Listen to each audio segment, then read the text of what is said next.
Good evening, everyone, and welcome to another Final Fantasy Randomizer community presentation on Randomania. Tonight, a free-for-all community race with 4 racers on stream and 16 in total. We're about to drop the gate. I'm RockSolid84, joined here in the booth by Shadowed Flames. Shadowed Flames, how you doing tonight, and what can you tell us about the race rules? Well, good evening, everyone. It's Monday. You know what that means. It's time for a community race, and this week it's fairly simple flag sets. For those of you who are familiar with the community, we've been doing Duckling Boot Camp for the last 2 months. Tonight is a refresh of the first week of that. So you're going to have simple flags. You're going to have 2 loose items out of 21 that are in the incentive pool. You're going to have none of the Fiend dungeons incentivized, nor is the Locked Chest and Marsh incentivized. You get a free bridge, and that's it. And your enemy stats are on the low side, 50 to 200. For bosses, it's 50 to 150. So I'd expect probably about an hour 20, hour 30 for some of our newer players, and your veterans, expect them in about the 115 range. Yeah, well, great analysis, Shadowed, and the gate is dropped. We're about to see action in 3 seconds. Lots to go over as the runners get started. But one thing that I think is interesting to start off with is party composition and the choices that this flag set gives.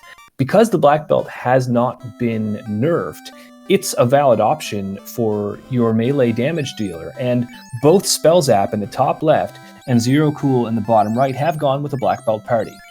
Opposing them, we have Jat with the fighter as the main melee dealer, as well as Ghost Pirate also going fighter in the top right. So, Shadowed, how do you feel with this flag set? Are you more prone to go with the black belt, or do you like opening boxes and finding gear and going with the fighter? Well, it's no secret, my preferred party composition is actually what Jat's using tonight, the Fighter Thief Red-Black. So that's my go-to for pretty much any race that I'm in where the black belt doesn't have to deal with absurdly high boss stats. So I actually like all the different parties here. I do think Spell Zap has an interesting concept doing a 3-person party here. So we'll see how all that works out as we get going. Yeah, the 3-man composition is particularly advantageous when you're running a black belt like Spell Zap is doing, because the black belt lives and dies by the levels. One thing I want to say, though, we did see Fast and Brack at Black Magic level 1, which anybody who's rolling with a red mage is feeling pretty good about that. So it looks like, well, everybody's feeling pretty good about that, but especially Spell Zap, who has gone black belt, red, black mage, has a lot of tools at his disposal right away. Right, and as for white magic, there wasn't really much of any interest, Heal 3 being the most notable spell. So, if I'm running a red mage with my usual composition, Fast, Brack, and I'd actually pick up Quake at level 1 just to have that for cheeky Lich strats. Yeah, Quake's not bad, actually, and with the lack of a damage AoE at level 1, it's also a good way to get some big packs of enemies down for some early experience, as we see the loot and the canal from the King and Sarah. So looking pretty vanilla up in here, although it's been switched around. Yeah, this would normally be the place where we'd ask if this is even randomized, but how are you going to pass down a canal from Queen to Princess for 2,000 years? Yeah, it's difficult to say as we see the bridge boss from Jat in the bottom left-hand corner. He's walking up to Matoya's cave. Of course, they don't have a free ship or airship, so this is one of only 2 options. I think we do have early open progression on, which means that they could go to dwarves if they were feeling like they wanted to try a risky play in order to get an early advantage. But I'd say the percentages aren't in favor of going left. Yes, I just took a double check. Early open progression is on, so dwarves is a possible play, but I'm in full agreement with you. With only 2 possible items over there, not the most mathematically sound strategy to go with. Yeah, so Jat sees Cure 4 at White Magic level 2. That's really nice again for that Red Mage who can learn all 4 levels at level 2, and also Fire 3 at level 2 Black. So, it's not everyone's favorite damage AoE, but it'll do, and it's pretty useful against Undead, so I like that Fire 3 pickup. Indeed, and since we're right next to the Pirates, where AoE will help cut down the fight from 4 rounds to about 1, perfect time to pick it up. Yeah, you couldn't really plan it better. Of course, the Pirates only have about 7 HP each, so just about anything will do the job. Fire 3 will definitely work. Want to add 2, got a second look at that White Magic, and Invis is there as well. Not as good as Invis 2, but it's got utility. So those Red Mage parties are just really paying dividends at this point. And you have to wonder if the White Mage is even going to be necessary. Well, having extra casts of Invis and Cure 4 are going to be a major thing as Bicky gives up his ship. Again, is this even randomized? Thank you, you beat me to it. Yeah, no, that's pretty wild. Pro Rings, though, for sale at Provoca for under 4K. That's really nice to see, isn't it? Oh yeah, and I also like what was on the bottom of that, silver bracelets for just under 900. That's basically a steal at those prices. Right. So, look, we've got a wide array of spells available to us. We don't have equipment yet, but that's not a big issue. And everyone's gone with parties that are going to really benefit from this setup. So, at this point, I think we're going to start to see this seed be the story of the two loose. Like, who's going to find what, and when are the decision-making pathways going to start to diverge? Because right now, they're all following the same pathway. They have to. Right. It looks like about the time you get the Marsh Cave is, I'm thinking, when you're going to start seeing divergence. First question is going to be who's going to go to the top, who's going to go bottom, and who's going to skip the Marsh Cave altogether and go immediately over to Earth. Yeah, well, they do have the canal, so that play is definitely on the board. I'm going to take a quick look here and see if Marsh is incentivized, and it is. So if Marsh is incentivized, and you have pretty vanilla pickups to this point, what are you thinking at this point, Shadow? Do you go to Marsh, or do you skip it, and do you go for the Earth Cave, which is not incentivized? I am solely a member of Team Nevermarsh, but having said that, given the way these flags are set up, Marsh has to be the better play. You've got more chests that you're able to get to that aren't behind the key item in the rod. Plus, there is that incentivized. You might be able to find something that'll be more useful. You might pick up a canoe, and that opens up about 4 or 5 more positions for you. Yeah, and you sort of have to see some kind of progression at Marsh, because pretty much the only other item that you're going to have if you leave the Inner Sea with what they have right now is the free check at the Circle of Sages. That's a lot of sailing. I did notice as well, we did pick up Ice 3 in Provoca, so Jat's doing a little bit of grinding around Provoca to pick off some money and maybe pick up that Ice 3. And the other thing to keep in mind, we have seen level 4 magic. Temper is in the 3rd slot in Black level 4, so there's also that, and also at White level 4, Life 2. Okay, now don't quote me, but I think those are both available to the Red Mage. I believe you're correct. 1st and 3rd slots should be open to Red, and the 4th slot is open to Red Wizard. Because the 2nd slot is your harm spells, and that's White exclusive. Okay, yeah, no, definitely the magic permissions are not my strong point. I'm loving that new shop information flag where they go into their victory pose and get excited when you hover over something they can use. Oh yeah, as much as I love red mages, I still can't remember the tables to save my skin. I have a cheat sheet that I usually keep on the other screen when I need to, so the shop information has been a real boon.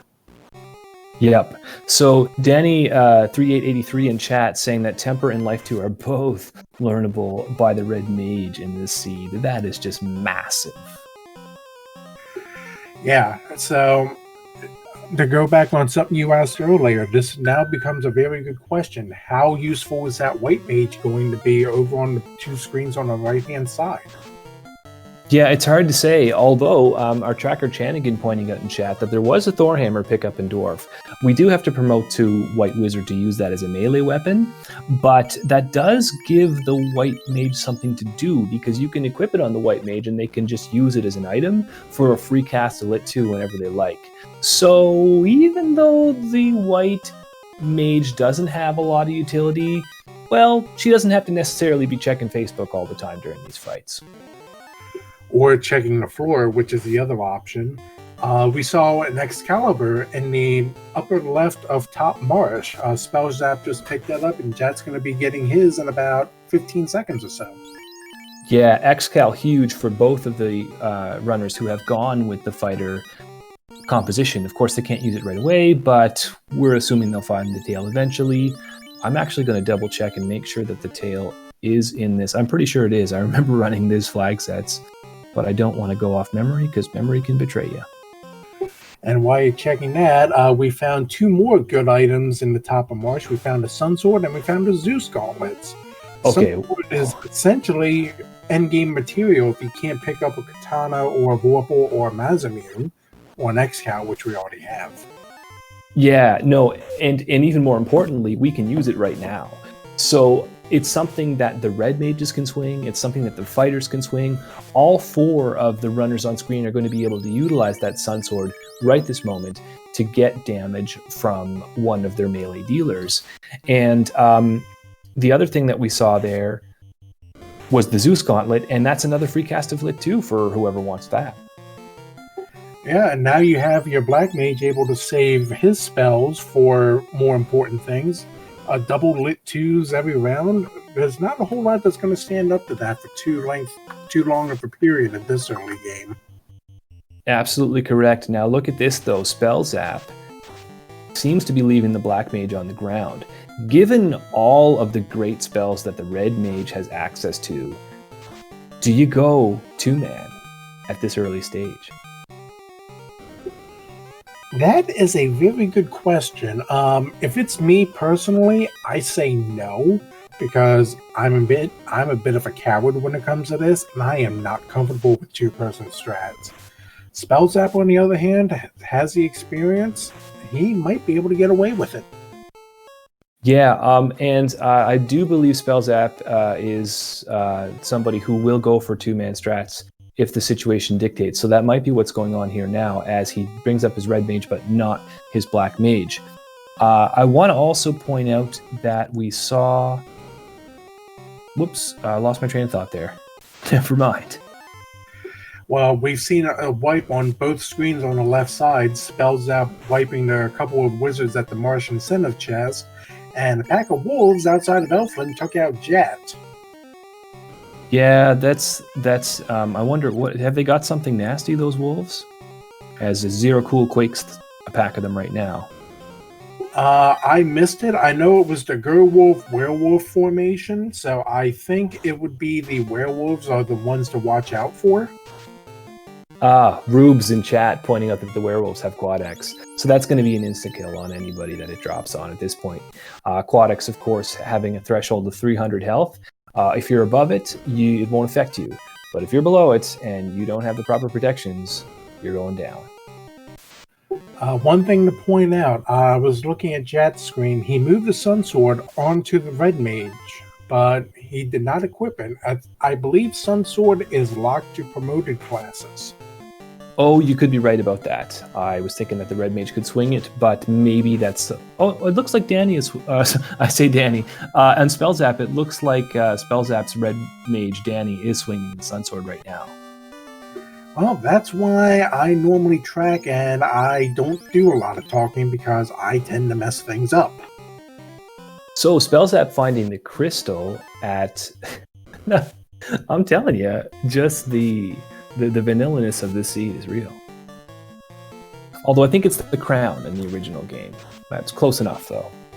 Crown, crystal, they both start with CR. Just saving us a step. We don't have to go up to Astos and swap it over for the crystal. Now watch. Matoya will have the crown and everything we know will be wrong.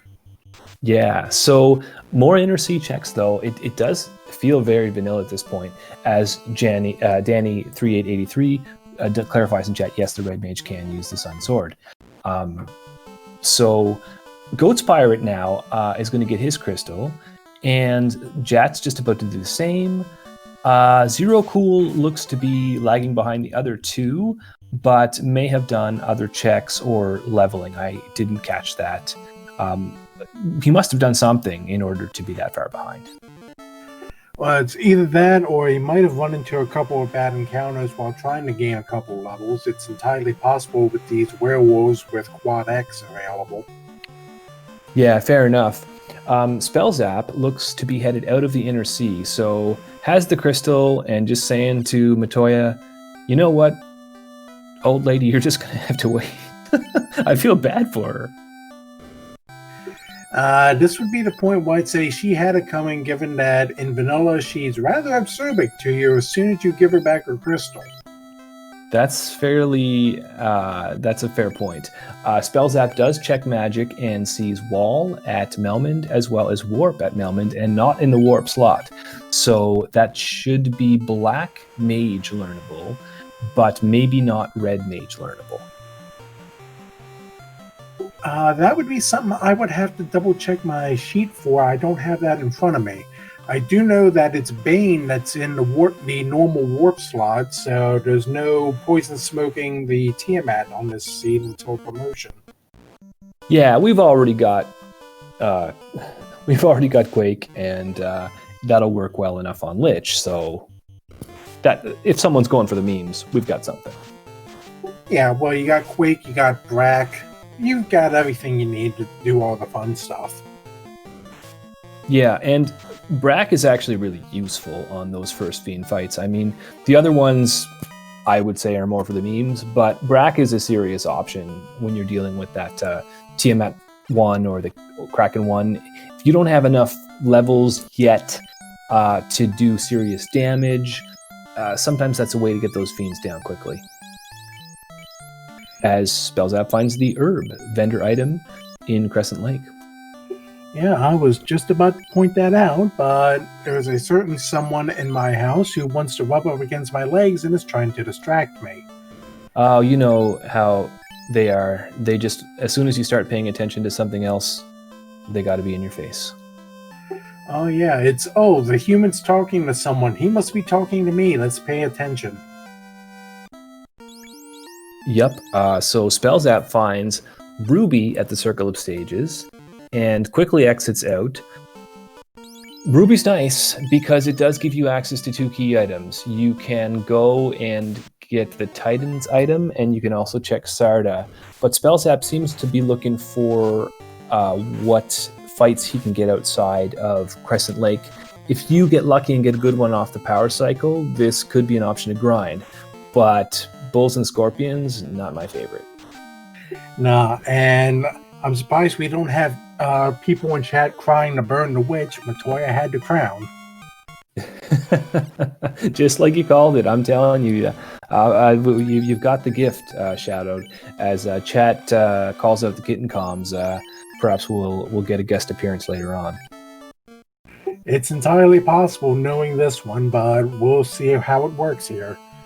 Now, Spellzap leaving the Crescent Lake area, probably to go turn into Ruby. Yeah, go ahead. On what you'd find at the Ruby. Do you think that... Actually, never mind. I just double-checked. Northern Dogs are not an option. Yeah, progression pretty much has to be there. There is sometimes an incentive chest at Earth, but we don't have that turned on.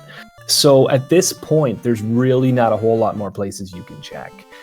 You pretty much have to go there, and it pretty much has to be canoe for sure, and probably floater. There's also the ice cave to consider, but you need a canoe for that one. Yes, exactly. That's why we do need the canoe. Canoe will give us access to Ice Cave, and it'll give us access to Ordeals. Even without the airship, we can sail down there. Yep, Spellzap goes out on the left side of Titans to save. which is a good idea, because if you run into something that decides, oh, we're just going to brack you for everything we can and ambush you, well, you don't have as far to go. Yeah, it's a veteran move. It works in other flag sets because you can reset out if you don't like what you see. It works in this flag set because if you've got Warp or Exit, you can use it as soon as you get the item, as Spell Zap is doing now, and then bam, you're on the exit you want to be on to head down to Sarda. He found the tail. That's not what they want to see at this point, especially not if they're rocking Black Belt. So I think the canoe is basically forced to be in Sarda at this point. Yeah, I'm trying to do the mental math. The only way I can see this being different if this is the herb. We've already seen that Vendor Herb. So Vendor Herb could be the canoe because we haven't seen that turn in yet. The crystal we did see. Right, and I forgot about the adamant, so there's another step that it could be, because I was trying to figure out the most convoluted way to get to the canoe that involved as many checks as possible in the NOC. Right, so maybe we're looking at a lazy dwarf situation. Yeah, that actually wouldn't surprise me, given what we've seen so far. Yeah, so Goat's Pirate, we haven't been doing a lot of talking about Goat's Pirate, is currently engaged around the Northwest Castle, swapping some equipment around, and looking to go do an Astos check. Now, have we seen what Astos gives us from this crown turn-in? Yes, Jad's already done that. We get the chime from Astos. Excellent. So, Astos with the chime, that does give you access to Sky, but of course we can't get there yet. So it's another one of those things that is not progression yet. Yeah, and I think this is actually a somewhat smart play on Goat's Pirate's sake. He saw that Astos gives up the chime and immediately noped out of there. Yeah, so did he reset and not keep his chime? Is that what we're saying?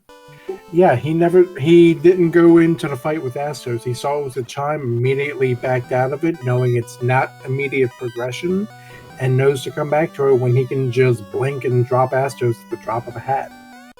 You know, that's some next level thinking, because you need the airship to get to the Sky. So as long as you remember that's where it is, you can pretty much wait until you get the airship, go back to Northwest, and then head straight up there. Wow, that's a level that I'm not at yet. I'm not ashamed to say it. Yeah, that's not a play that I would be making if I was actually having the controller in my hand at this point, so we'll see how well this works out for him. While we were discussing that, we found the rod at Adamant, so no lazy dwarfs today. Okay, so where is the canoe? It has to be at the herb turn-in, unless we've seen that, but maybe we haven't. No, we have not seen the herb turn-in, and that's the only thing I can think of that's left. Okay, so once we get the canoe, we have a couple of choices. We still have the ship, no floater, and we're at Elfland. Some of them have gone in from the southern dock, some of them would have gone in from the northern dock, as Spellzap does the check now. So the question is, do you go ice, or do you go ordeals? Given the choices, I want to stay in the southern continent, and since we know the rod is accessible at this point, I want to take out at least one of the objectives I need to, just to have it out of the way. So my play would be doing Earth, going to ice, and then from there figuring out what I need to do next, which is probably getting the floater and heading north. Okay, so we're going to see what choices the runners make. Spellzap is grinding around Marsh, it looks like. Maybe hasn't full cleared it yet and is thinking that he wants to make sure he doesn't leave any loose items behind. Jat is doing some sailing. Looks like he's trying to save scum and get somewhere, which may be Earth, the play you were talking about. Zero Cool is at Melmond, and Goat's Pirate is sailing up around there. So it looks like nobody's going ordeals at this point. Right. Looking at the tracker on Spellzap, the crystal's been turned off, so it's possible he never actually pulled the crystal and got it out of here. Okay, yeah, maybe took a wipe after or made some other decisions. You're getting burned up on the top right, Shadow. It looks like that Fire 3 took care of 8 of you. Well, there's a reason my nickname is Shadowed Flames, so there you go. Fair enough. So yeah, it looks like you're right about Spell Zap. He's going in man mode against wizards. They actually hit pretty hard, and he's still not that high level, though has access to Lit 2. That's the thing you want against wizards, and he's got 2 different items that can cast it, so that bite's trivial. Right, and I'm looking at this. I'm thinking since he's healing up, never mind. I thought we might have a little bit of a mini grind here going on.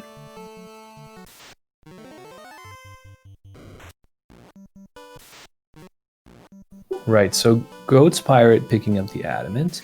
He's going to find out what Jat and Spellzap already know.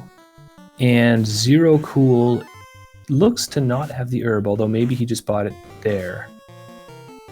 It's not lit up yet, but sometimes it takes a minute. There it goes.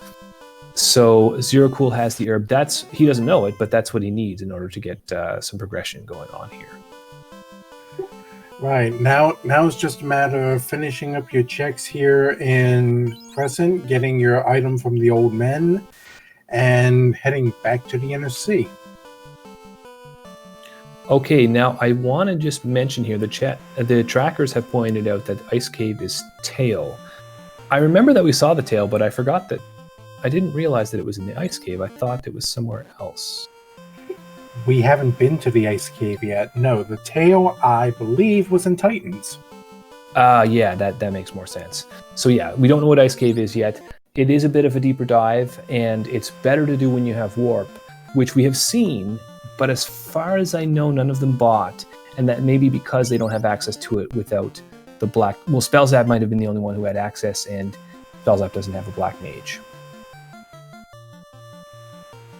Well, considering where Warp falls on the magic charts this time out, it might just be a matter of not really access, just money. Yeah, money may be the issue. We haven't seen any real grinding yet, so money's still at a bit of a premium for everybody, I think, at this stage. Right, that's one of the big things in trying to get through the early portion of a seed is money management and finding a decent place to get some experience where you're not dropping every 5 steps. Yep. So everybody's done a lot of the same checks, and Spellzap seems to be a bit ahead of the rest, but Jat is the only one who has... Well, Jat's got the chime, so does Zero Cool. I guess it's a bit of a mixed bag. There has been a bit of divergence here, but no one's gone and sailed off to the northern continent. You wouldn't do that without Northern Docks on anyways. Yeah, where's the next development going to be? Because we did see that the herb turned into the canoe, so it has to be Ordeals or Ice. I feel like it's got to be one of those 2 places. Yeah. My play would be to go through Ordeals, especially since you have access to Warp. That's going to be a quicker check than trying to navigate the Pillar Maze. Yeah. Though, going back to what you were saying earlier about Earth, we are dealing with loose items. I don't love the idea of clearing Earth if I don't have to do it. But Earth does have trap tiles that can be checked for good fights, and there is the Earth Armory, which is pretty dense in terms of chests. So it's a valid play, and it looks like Goat's Pirate is trying that play right now. That may be the thing that puts Goat's Pirate ahead of the rest, as Spellzap does Ordeals. Right. I'm trying to think off the top of my head, which this late at night is not the best of ideas, but I want to say there's about 14 or 15 chests in Earth Cave, so there's a fairly good chance that you might find one of your loose items there. Yeah, so this is great. We've got Spellzap and Jat both going Ordeals, and it looks like Goat's Pirate and Zero Cool are both going Ice. So left side of your screen Ordeals, right side of your screen Ice. Who's going to come away with the better haul? We're about to find out. Well, let's keep an eye on Ghost Pirate. He's found a pretty decent grind spot in Earth because I just saw Metal Slimes right there outside the Hall of the Giants. Oh, that's perfect when you have the party that Goat's Pirate has. He's got Fire 3. He doesn't have a black belt that needs to solo any of them. Metal Slime is just about the best thing you could ask for. Indeed, this is a perfect way to get a little bit of resilience, get some health under your fighter particularly, and make going the rest of the way a lot easier as Zero Cool enters the armory for the first time.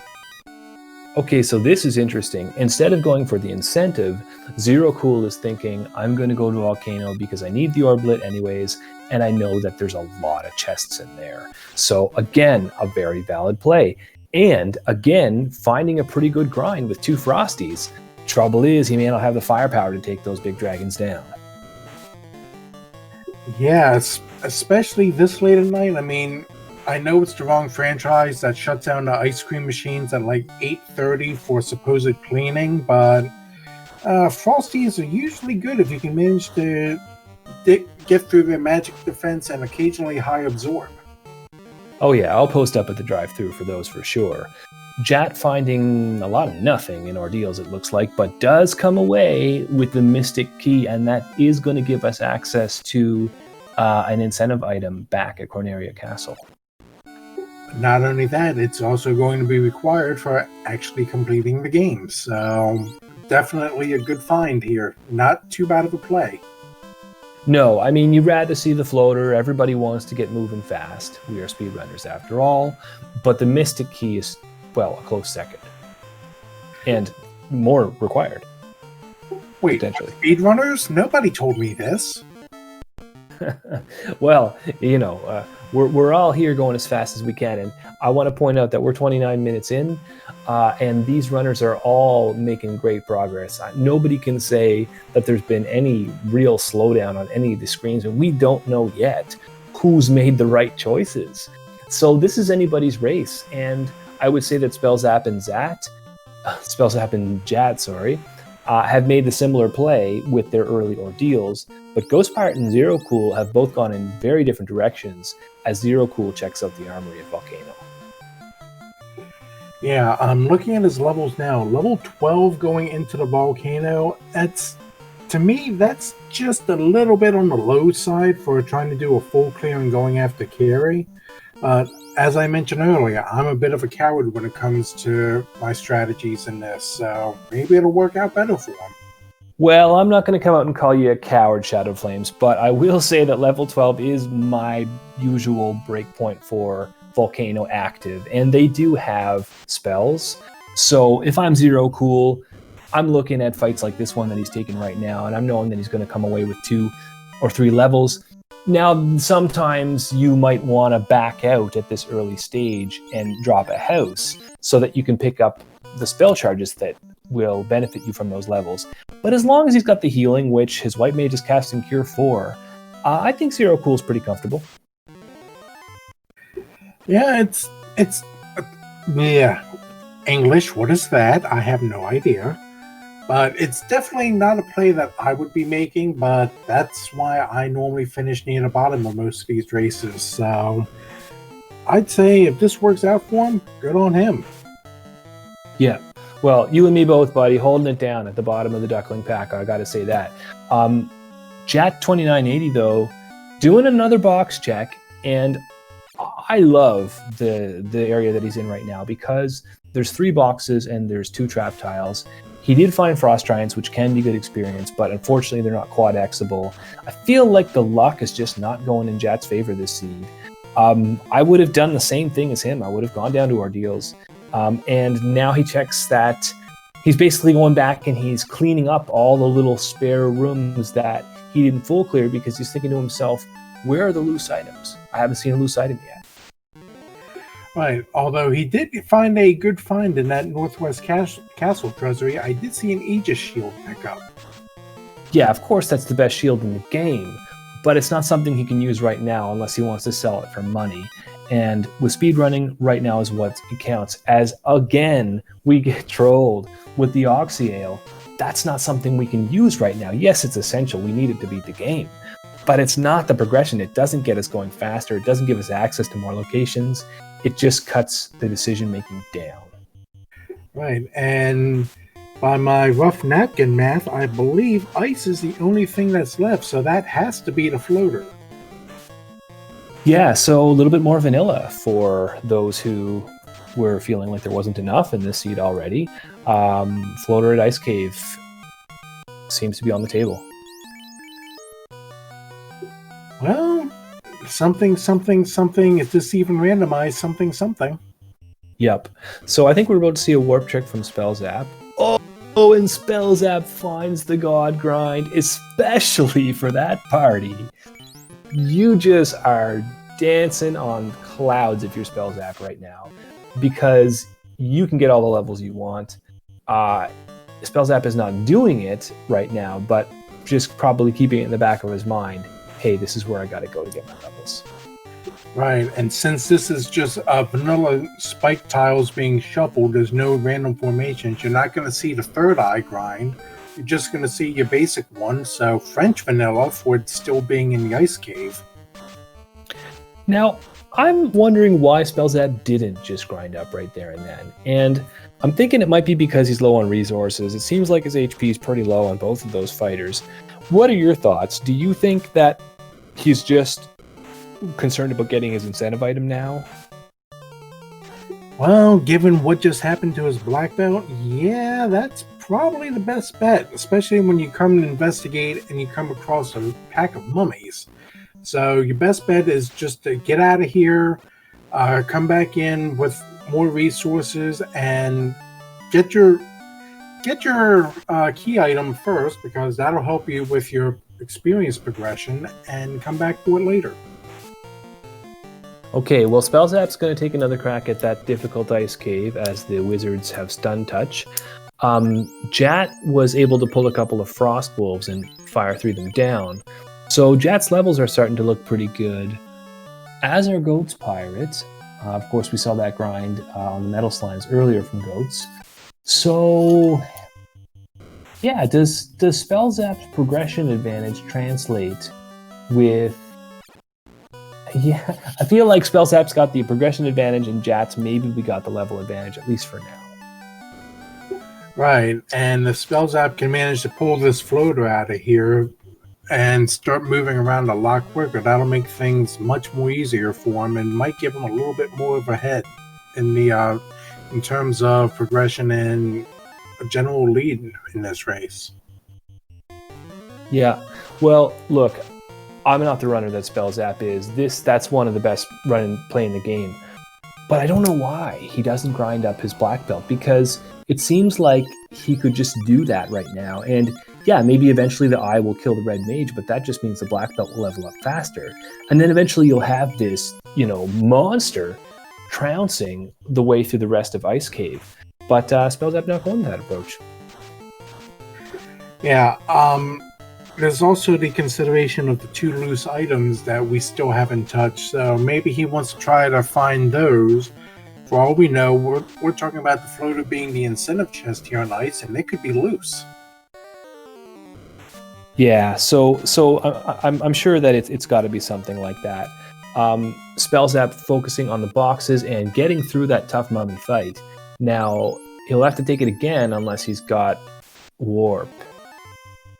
And it looks like he's got Cure 4. So he's going to have to take this tricky fight again. Well, it kind of lucks out on the refight, because now you have birds in there instead of just nothing but mummies. Except that Dan's now pushing up the floor. Yeah, they might have Death Touch or something. Is that what happened? I'll be honest, I looked away at the right side of the screens for a moment and I completely missed it. Yeah, no, I think we both missed it, but it looked like that black belt went down way too quickly. So I'm thinking that there must have been some shenanigans going on there. Well, that's Final Fantasy Randomizer for you. Shenanigans trademark. Spellzap gets turn order and gets out of that fight. Has quite a bit of experience on his red mage now. Does need to find a way to get out, though, as he goes back and starts to take his grind now. Well, the floater's gotta be loose. Jet just picked up the incentive chest and ice, and it was the slab. Okay, so ice incentive was slab. That's another one that we can't do anything with. So we must have missed something. Well, I don't think we've had a full Loose. clear of Earth. I don't think we've cleared the locked chest in Marsh. For what it's worth, my money's on TFC Earth. Yeah, okay, that's a good point. So at this point, we've been going through the logic as though there are new loose items, and there are. So that's the thing that's missing, is that we're probably dealing with a loose floater. Now, you did mention the Marsh locked chest, though. I don't think anyone's checked that, and I'm just going back to the flags now to see if it's in there. I thought it wasn't. You're correct. Marsh locked is not incentivized, but there are 3 chests down there, and it's entirely possible, because they're hidden behind the key, that you needed the key after all to be able to pick those up. Yeah, so how about this? Loose floater in the Marsh incentive chest that is not incentivized. That's my prediction. You are a cruel and harsh master, and I like that. So yeah, Danny3883 shouting out in chat that she's saying that we're dealing with a loose floater, and I believe she's correct. Jat's clearing out some fighters and mages. Those are good experience too. He's a lot more diverse and ready for this ice cave, I think, than Spellzap is. Although Spellzap is now doing that eye grind. So I think I understand now why Spellzap did it the way that he did. He wanted to make sure that he took out that mummy tile while he still had the red mage up, and then go back and let the red mage take a nap, and then all the experience can concentrate on the black belt. That's probably why Red the way that he did.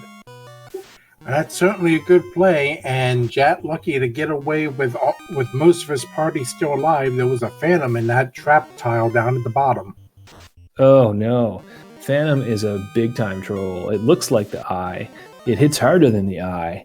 And it doesn't give you darn near anything in terms of experience or gold. Yeah, that's certainly a case where you see that, it's definitely bad news. Okay, so Jat not grinding the eye and instead moving ahead.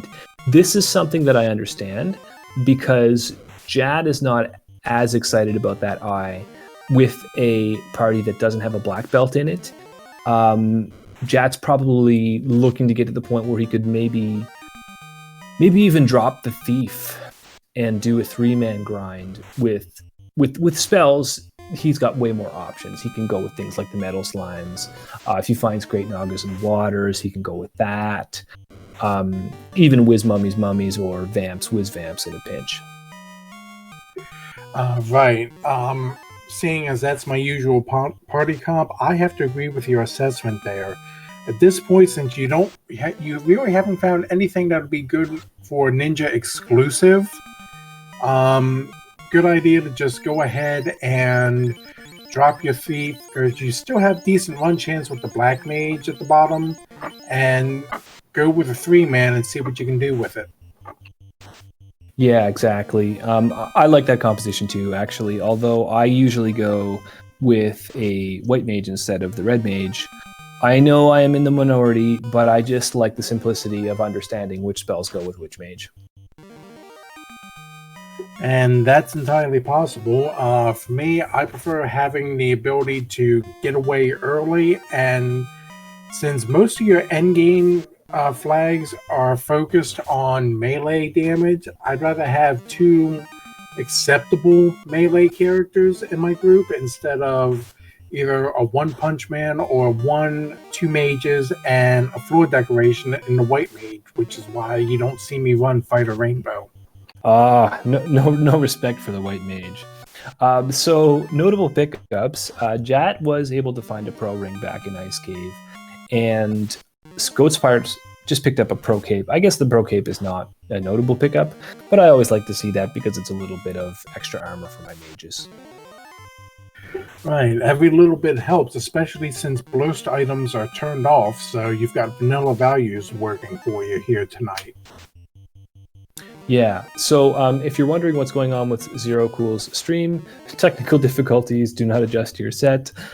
We're just doing a bit of adjustment with the cropping there. There may have been something that happened on Zero Cool's screen that moved his stream around. The rest of them seems to be working out okay still.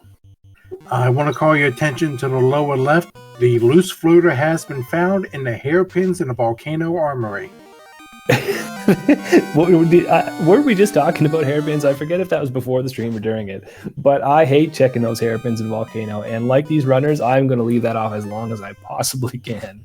So I think Jat is just in that situation where he's already gone everywhere else, doesn't know where else to go, and you hate to see it, the loose item in the hairpins.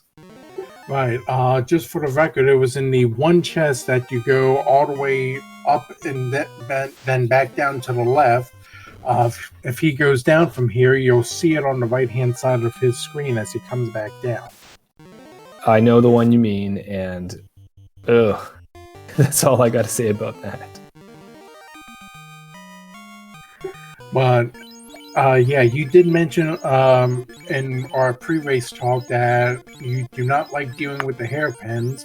I don't like them enough that I didn't even think to mention these in terms of loose items or loose chests still to look at. So there you go. Yeah, well, it's like we were saying before the stream. Every runner has got those places that they don't like to check, and if you're able to keep your wits about you in a race, which is easier said than done, you'll get to that point where you've gone everywhere else. And that's when you have to go, okay, where are the places that I don't go? For a lot of people, like you, Team Nevermarsh, that's going to be Marsh Cave. For some other people like myself, that's going to be the Volcano Hairpin. So there's a couple of frequent offenders on that front. Yep. Like you mentioned, for me, it's the Marsh Cave, it's TFC and Earth 3, the one that takes forever and a day to walk all the way around to. And you could even mention the bottom part of Earth 4 as another possible offender with those 3 chests with all the different trap tiles in the room. Yeah, on the bottom left. Definitely. I've seen many a runner hitting last location in that very room. Yeah, looking more at the other stuff found in the armory, I've seen an ice sword, I saw a were sword, which I forget if that's one of the ones that the thief can use off the top of my head. A couple other decent items here, and looks like Jat might be going for a carry kill. Yep, so I believe Weir Sword is thief okay. Ice Sword is not. Don't quote me on that. Chat, though, shouting out nuke gators. Now, I didn't see that, but if those gators have nuke, man oh man. Well, I think we all know who to blame for that one because of the person who rolled the seed. Hey now, let's not do any blame throwing. Oh, look at this! We've got the Jat with another loose item in Volcano. This time it's the cube. Okay, Carrie's a bit of a kleptomaniac, it seems, hoarding both loose items in the Volcano tonight. Oh yeah, now see what I don't understand is how come Zero Cool doesn't have all that stuff? Wasn't Zero Cool in Volcano? Maybe only did the Volcano armory check, and then left out hairpins and the whole rest of it and went on with his business. That would probably be the correct assumption. I know if I'm that low level, that's probably what I would do. But then again, I would also be wary of making that trek up the Volcano just to do that and then having the canoe back down. So it's hard to say. Maybe Zero Cool wiped in the Volcano and needs to go back and double check everything. Yeah, and maybe banking on the floater, right? Because we are dealing with a floater required seed. So just like we saw earlier with somebody, maybe Goat's Pirate, noping out of a check because he knew that he'd have to come back at some point. It had the chime, and you would need the airship to go to where that's required anyway. So it might have been one of those big brain plays that goes on in the minds of people who are just on that next level. Yeah, that's entirely possible. That'll be something what we might have to ask come the end of the race, and if Zero Cool decides to grace us with his presence for an interview. Excellent point. And yeah, shout outs to noting down good questions to ask post a race interview. I love it. So, okay, Spell Zap is out of Ice Cave now. Jat, though, is way ahead of the rest because of that, not only having those 2 loose items, but knowing that you don't have to check for any more. That's got to be massive, don't you think? Oh, and definitely. At this point, if you have enough endgame gear, which I don't think Jat would have yet, you could just skip opening boxes and basically go mode nothing but incentives the rest of the time. Spell Zap manages to find both of the loose items in Volcano. I can almost assure you, you're not going to see him open but maybe a handful of boxes the rest of the run. Yeah, so Burt Reynolds in chat asking about the flag set, and it's actually the week 1 duckling flags, so with 2 loose.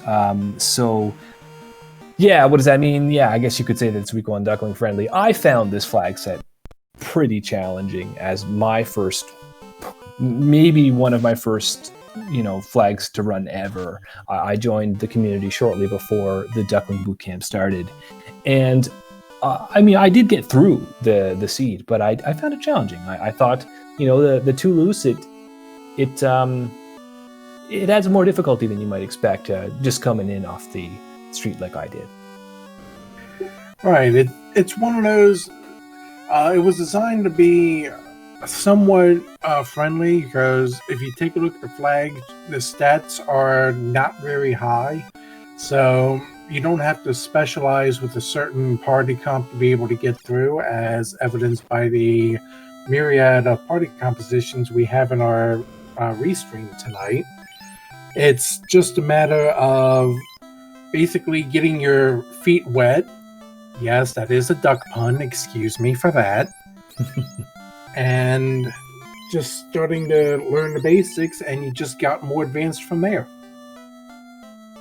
Yeah, well, Goatspire picks up the floater in Volcano as Burt Reynolds does his best old man impression in chat, saying, "Damn you kids, get off my lawn. When I was your age, we had to go to school and it was 2 kilometers uphill both ways in the blowing snow."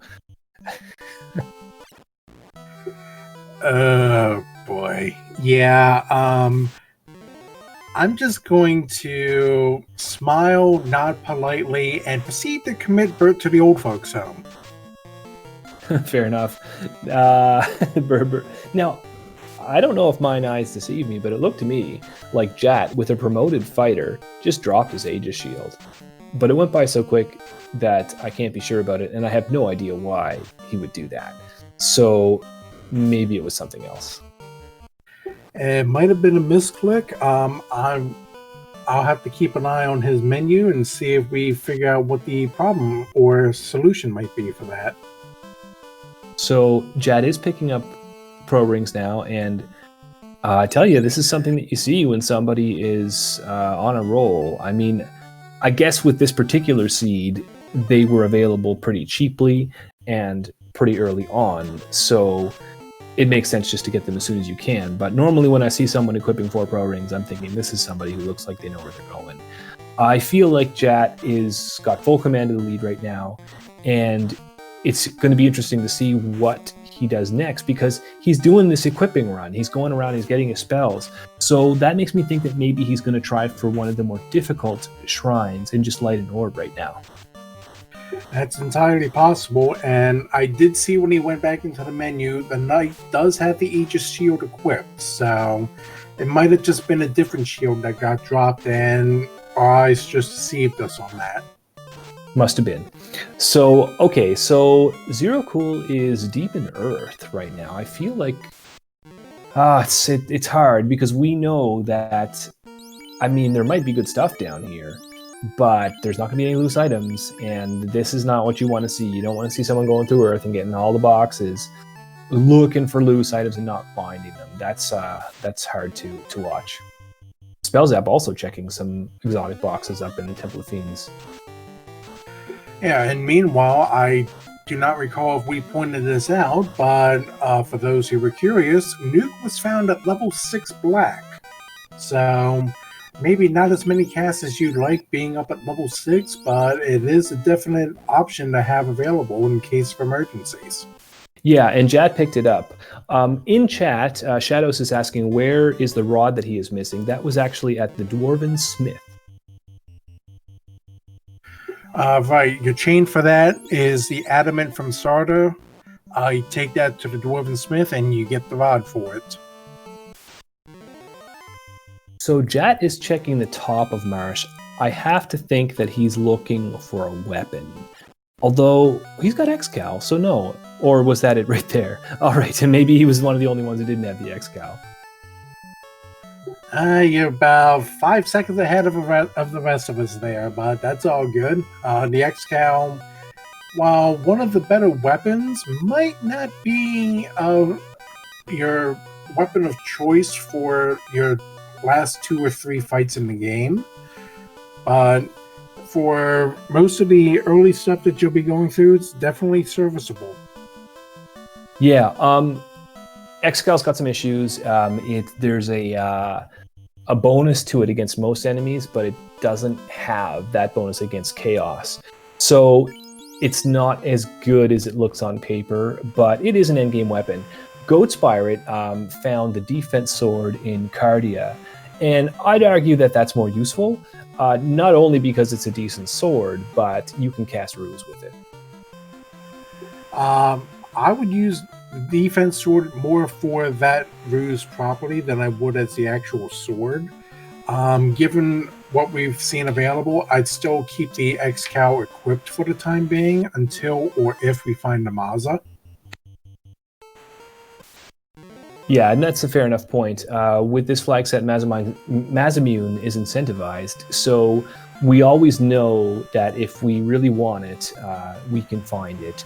And Jat may very well do that. He doesn't know that he's the only one that's done Volcano at this point, though, so he might err on the side of going fast. You see the difference now. He's in Earth Cave too, just like Zero Cool, but he's powering through it because he's lighting orbs. And he's thinking, I mean, I'm going to check a handful of chests on my way, but push comes to shove, I'd argue he's already geared for the final battle. It's a low scaling enough that it's doable. I would intend to concur with that. I could see him maybe doing a small walking grind if you can... Oh, wait a minute. I just saw a ribbon. Yeah, ribbon is huge. The best possible thing that Jack could have found. And you're right, too, about the levels. My point was that he's going to catch levels on his way. So, like you said, walking grind, right? I mean, he has not gone through Sky yet. Sky alone can get you from level 18 to level 22. And I know Jat, in particular, will not shy away from doing Temple of Fiends Revisited in the low 20s. Right, especially since eyes are a random encounter in the Sky Palace, so if you don't bother to do the grind there, that's definitely a good place to back up, plus you have your Gurnagas and Airs available. Yeah, lots of choices. Jat does also know that the eye is down there in Ice Cave, but probably is not going to go back there because it will take too long to get down. Yep. Meanwhile, I saw a floater pick up in one of these screens. Maybe it just refreshed and it's replaying stuff from the last half hour. It's entirely possible. Yeah. This is interesting, though. Spellzap has brought his Black Wizard back from the dead, and I wonder if that's because Nuke is at level 6.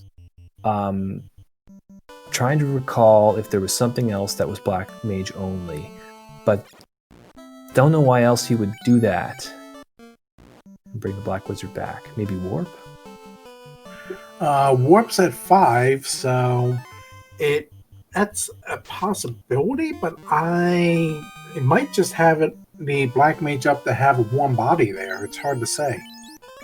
Yeah, I guess after you've got your black belt ground up to the levels that you feel comfortable with, there's not much harm in bringing the black wizard back and then just having it collect whatever levels passively it can.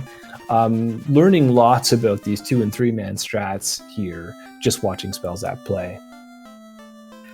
And Danny getting my back in check, it was Spellzap who found the floater, so I knew I'd seen it somewhere, but looking at so many screens at one time, it all starts to blur together. Yeah, that's a fair enough point. Now, Zero Cool going for Brack and Quake strats on Lich. Is Lich going to eat the cake today? That's the question. Well, after a little bit of a pause there, at the moment, not yet, but it's still early. We might still have birthday cake on the menu. Yeah, when you're 2,000 years old, a little birthday cake is always appreciated. As Jat is our first to go through the Sea Shrine, and again, making short work of it, not checking in with mermaids, not doing much other than maybe a few boxes that are right in the path. Right, I'm thinking the 2 greed chests and maybe there's a TNT up in Lefane, but 2 greed chests on the way down to Kraken, and maybe I want to say that's the Sharknado trap room, but I don't remember which one that actually is. Well, the Sharknado trap room is the one that it's going to be on the next floor to where Jad is now. These ones are called Sea Greed, as he finds his white shirt. After Sea Greed, you're in the room that has the Sharknado chests.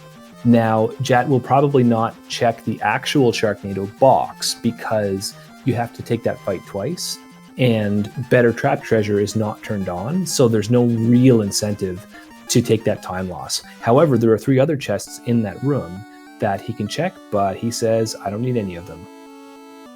Yeah, that's the room that I was thinking of, but I was drawing a blank on if that was the actual Sharknado room.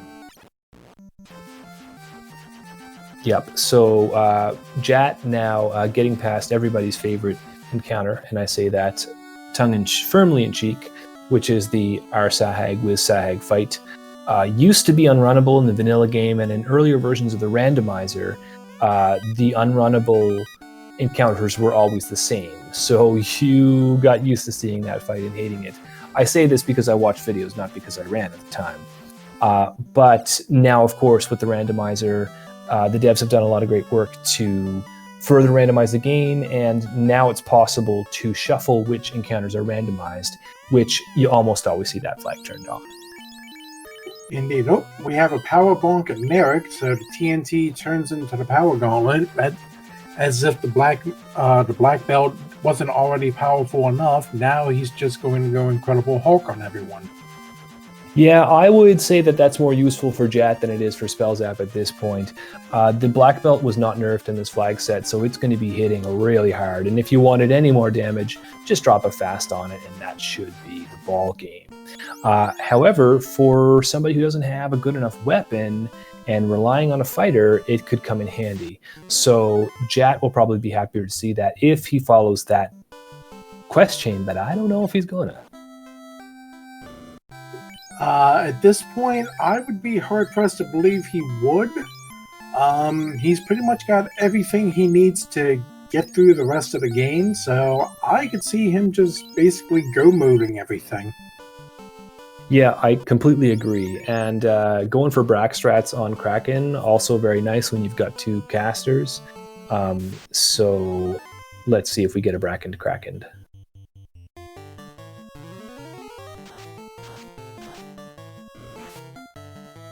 Oh, not yet, but then again, the percentage is, I believe you have this memorized better than I do, 26% for a single cast.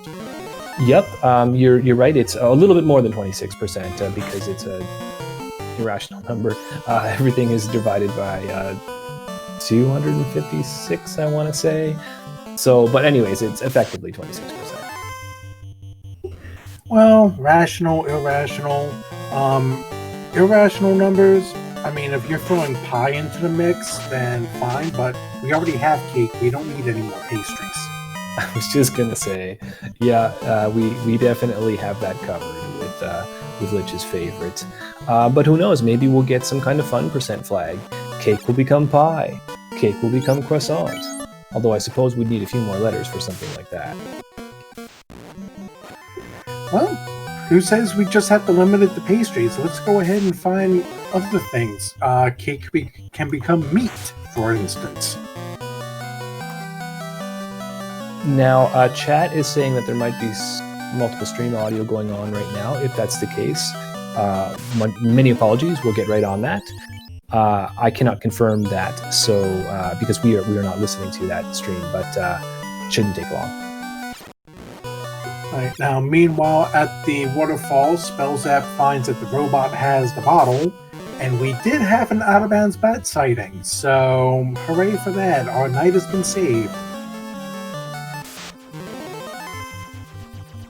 Yep, that's gonna make Jat feel good. Well, at least it'll make Jat feel good if he heads up to the volcano, to the waterfall, rather. Spellzap already in the area, so now he's going to go turn in the bottle, and he's... pretty much, I think it's either that or a ribbon, but he might still be looking for that loose cube. Yeah, he's looking for the loose cube, but he's going to get the miasmium. I believe we've already seen the loose ribbon. I'm going to check our notes. No, the loose items were the cube of the volcano and the floater of the volcano. So it looks like maybe ribbon's not even in this flag set, Shadow. Yep, you're correct. I just looked. It's just a Maz and a power bomb. So there's my memory failing me in my advanced stage. Hey, it happens to the best of us. So I believe we've seen everything now. The vendor item was the herb, and the fairy we just saw was the Mazamune. And everything else we have seen. Don't know if we're going to do a rundown of all of them, but it's all there. We can go ahead and do a little bit of a rundown while Spellzap makes his way up the Mirage Tower and starts to head towards Sky, join Jat in the process. In terms of what we've had for items, the king had the loot, the canal was held by Princess Sarah, Vicky had a vanilla ship, Sarda had the element, the sages had the ruby, Robot had the bottle, Astos was holding the chime, which you got the crown from Latoya to give to Astos. The Elf Prince had the canoe, which you got from buying the herb in the store at Crescent Lake. Narek had the power gauntlet, the Smith had the rod, the Lufane had the TNT, Fairy had the Mazamir. The two loose items, Floater was in the hairpins in the Volcano Armory, and the cube was, I believe, on the Agam floor. Yes, it was. It was up at the top. It was one of the first two chests that you checked when you come in to the Agam floor. Well, there's three in that room, but anyhow, yeah, that's where the cube was. Did notice Spellzap found the dragon armor in less than or greater than in Sky. He said out of that he's not interested in dragon armor or anything else that he found there. Jat and Goat's Pirate would be happy to see that, but as we were saying before, Jat's probably not going to, because that's time that he's probably not going to spend checking. Well, not to mention that he's already up on Sky 4, so he'd have to backtrack a few floors to get to it. Yeah, good point. So chat calling out the DJ airs that we got, dropping trance beats on our poor unfortunate light runners. Trance is a nasty skill, and airs, I mean, they're not the hardest enemy in the game, but they could sometimes have a bit of HP. In my experience, it seems like they always seem to hit a little bit harder than you'd like them to, so I tend to avoid them personally, and if they're going to start dropping beats on me, at least make it something worth listening to. Come on now. I just thought of another fun percent flag. Instead of trance, it's different types of music. So sometimes they rock dubstep, sometimes it's classic rock. just pick your poison. I hear dubstep and I immediately think Claptrap from Borderlands. Thank you very much. I'm going to have that in my head the rest of the night now. Well, we have to leave you with something to remember us by.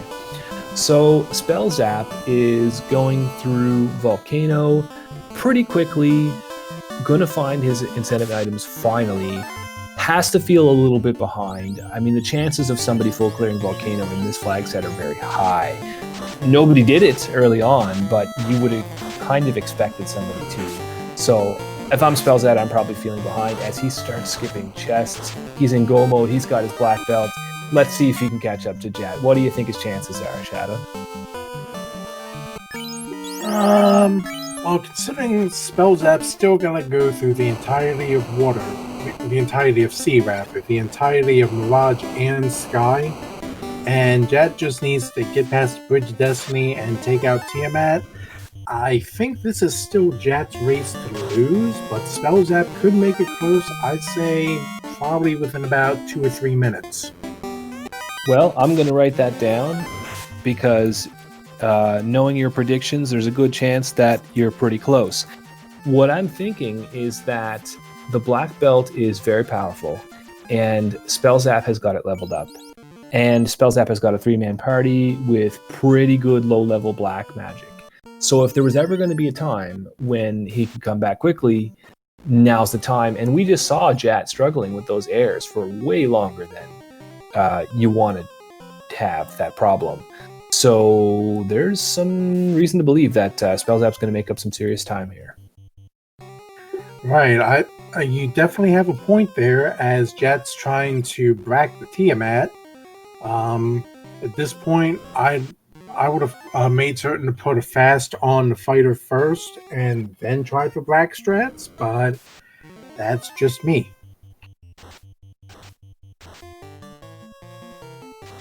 Yeah, well, Jet knows his percentages pretty well, and we do see the Brack finally dropping, broken into pieces. Tiamat is down, and Jet has all 4 orbs lit. Probably gonna head to Topher pretty soon, but do you think he needs a few more levels? Looks like 25s all around, except maybe on that ninja. With the stats as low as they are, no, I think you could get away with going in at 25 and making a good run at it. Yeah, Jet just checked his inventory, saw that he had 88 heals, and said, time to go. He's in there, enters Topher at... Oh, I have no timer. At some time. 1:18, according to what I see on the screen. I believe it's 1:10. That may be a 0 with the line through it. Yeah, 1:10:18. Oh, thank you. Yep. Meanwhile, Zero Cool finds his cube in the volcano. Heel helmet in that one chest blocked by a trap in the upper left. Maybe not quite as useful here as it might be in vanilla, but might be something worth noting. Yeah, well, I mean, the heel helmet is nice, and if you've got a ninja, it's one of the better ones that the ninja can wear, but for speedrunning purposes, it's pretty much just a silver helmet. Yeah, although I will admit the heel helmet has bailed me out of a couple of sticky situations before, so that might be why I'm a little bit more lenient with it. Well, that's fair enough. And look at this, Zero Cool has just found another good grind. I mean, maybe gonna take it too, because his black belt is not as high as some of the others. 2 blue dragons right next to each other like that means that you don't have to take the chance at any fights on the off tile. But Zero Cool is saying he's going to keep moving on. He's not going to take that grind, at least not right now. At this point, he probably feels a little bit behind and may want to try to get a little bit more progression. I mean, from what we can see, he's still missing the floater, so he apparently has not gone up to the hairpins in Volcano yet. It might be looking just to find the loose item and be able to proceed with everything, as Spell Zap lights his air orb and is now up to 2. Yep, so 2 orbs and Jad is on Lich. Basically what Spell Zap needs to happen is for Jat to run into a gatekeeping Carry 2 or Tiamat 2. Now, with this scaling, I'm going to say the chances of that are pretty low. But Jat does not have them as immune. So if Absorb rolls high, you could wind up in a situation where it just takes a little bit too long for those tempers to stack up. Indeed, and I couldn't help but notice in describing your gatekeepers, you left out the biggest one of them all. More than likely, I'm expecting Kraken 2 to do Kraken 2 things. Well, Kraken 2 loves to spoil runs and loves to shoot for the back row and take up mages, so you're not wrong. And I'm going to have to ask I still cannot speak. Ghost Pirate about his sprites because I know Caleb likes having his eggs in the Moonwalking Mapmen, but a Gravity-Defying Knight in battle? That's a new one on me. Yeah, those sprites are giving me the bit of a headache the way that they're dancing around, and it looks like they've got Transcast on them at all times. Well, maybe he's actually got the dubstep going for all we know. Yeah, probably. So Jat is on everybody's favorite floor, the water floor, and his black mage is down. He brings it up for the fight. And are we going to see a party reorder here? Sometimes you want to do that in order to give your fighter a little bit more time. And that's exactly what Jat's going for. He's putting his less useful black magic casters up at the top. They're somewhat expendable, especially with the raid mage in slot 3. Right, and since you don't have your S-tier ninja weapons, like your katanas or even the Mazamune, in this case, yeah, he's just another expendable body, as Kraken has a Cure 4. Yeah, so our tracker in chat, Shanigan, pointing out that Zero Cool skipped the floater chest. And I can't say I blame him. I mean, those are the hairpins. Those are the very last boxes I'm going to check. So Zero Cool doesn't know it, but that's going to cost him some serious time. Well, it's a rite of passage for most people who play Randomizer. You skip one check one time, and that's the time it comes back to bite you. And then you make it a point to never skip that check again. Yeah, so look at this. Jat makes short work of Carry 2. I feel like the HB may have rolled down a little bit on that one because that was a lot faster than we're used to seeing. But Lich did what Lich loves to do, which is to take out your life caster. I swear there must be something hard-coded in the game for how often that happens. Caleb will call it confirmation bias, but I call it shenanigans. Confirmation bias, my shapely neck. That is most definitely a thing, because it's happened to me more times than I can't account. Preach. So Jat's on to Tiamat 2. The way things are going, we may see a chaos fight pretty soon. Spell Zap is following up, though, making great time, plowing through Earth Cave and ready to light that last orb. But Jat has just terminated Tiamat 2, and the only thing standing between Jat and victory now is the big man himself. Indeed. So this is about the only thing that Spell Zap needs to be able to get back into this is an unfortunate chaos wipe. I'm not going to wish that evil on our runners. I like to think I'm a little bit more civilized than that. But let's see what happens here as Jat makes the loop around the left side and gets ready to fight the big man. Okay, 1 hour and 16 minutes. I'm going to be checking this against Spell Zap's Chaos time. Would you like to take the fight? Yeah, we can go ahead and do that. And here we go. Round 1. We have a fast being thrown on the knight. A white shirt for Invis 2 strats. Get that evasion up. First swing, 4 hits for 48 damage. That's not going to cut it. Round 2, another shot of the white shirt, which gets interrupted. Here's our first temper. Knight comes in, 7 hits, about 135. That's a little bit more like it, but we can still use some more tempering. Another swing, 311. There we go. Now we're starting to make some headway. Another temper comes out. Knight with the swing, 4 for 172. Chaos with fast. That ninja's going to need to get out of the stun as soon as possible to get some more evade in.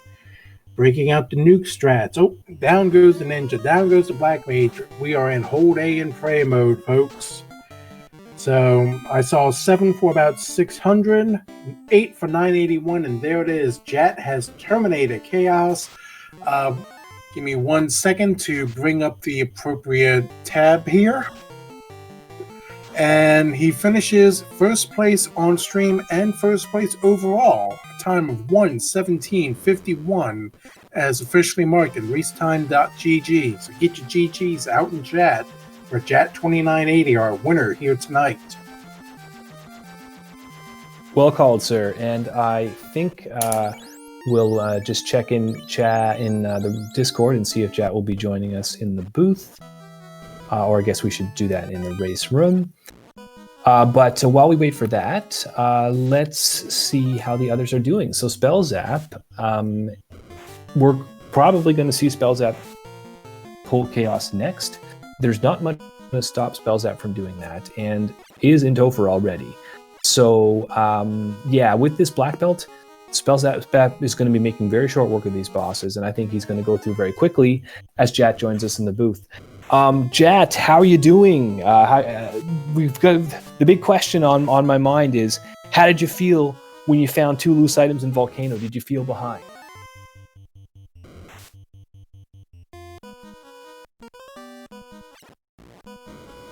Oh, maybe I jumped the gun there.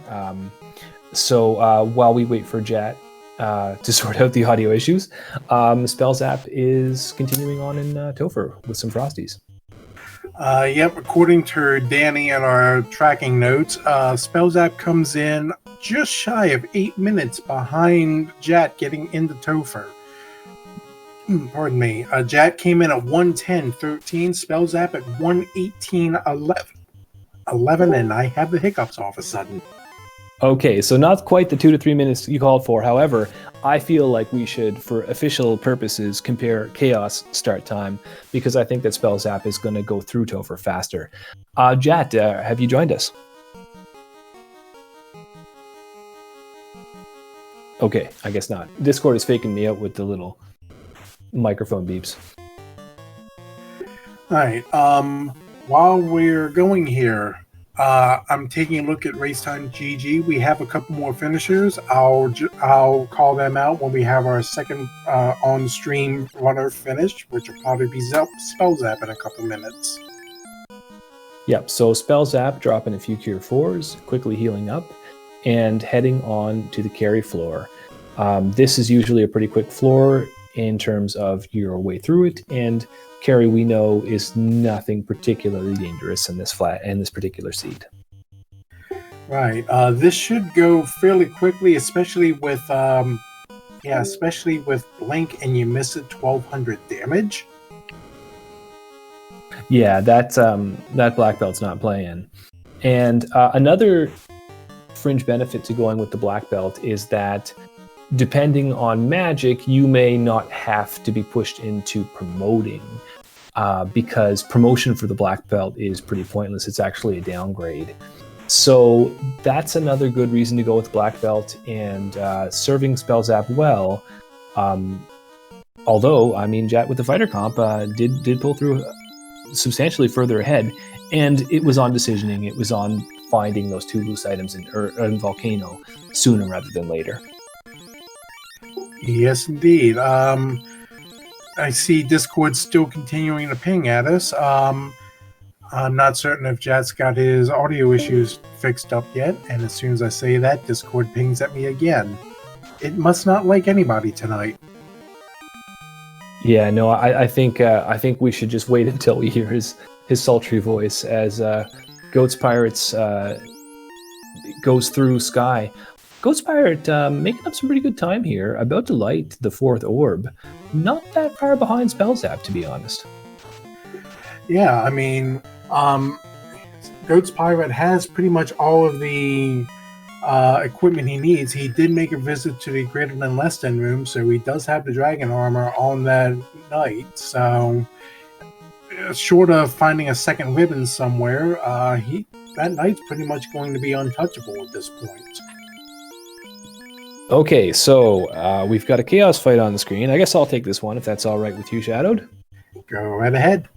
So at 1 hour and 22 minutes, we have a reordered party taking a big swing and already doing 1371 without the fast. This is going to be very quick, maybe just a 2-round fight. The second swing comes out, it's for 2581, and look at that. As quickly as it started, it was over. Get your GGs out in chat for Spells app. Our on-screen winner to come in number 2. How did everyone else place so far, Shadowed? All right, taking a look. In second place was Dead Pulse off stream at 1:18:24, so about 33 seconds behind Jet. Guardian Marcus with a decent time in third of 1:20:16. The Spells app finished fourth at 1:22:56 as his official time. Okay, so now that's interesting that we've only had 4 people completed so far, and 2 of them are on stream. Of course, not surprising to see 2 veterans like Spells App and Jad. Jad, unfortunately, is not going to be able to join us. He's having technical difficulties. So he's over there in chat. If you want to give him a shout out, feel free to holler at him. And we'll just kind of keep on trucking here with Goats Pirates likely to be the next one to see a Temple of Fiends. And also, one of our trackers pointing out in chat that a black shirt and a ribbon were found in the Marshlocked caves. Okay, great stuff. So it looks like we've been joined by Spells App in the broadcast booth. Spells App, GG's to you, sir. Good race. Hey, thanks, Rock Solid.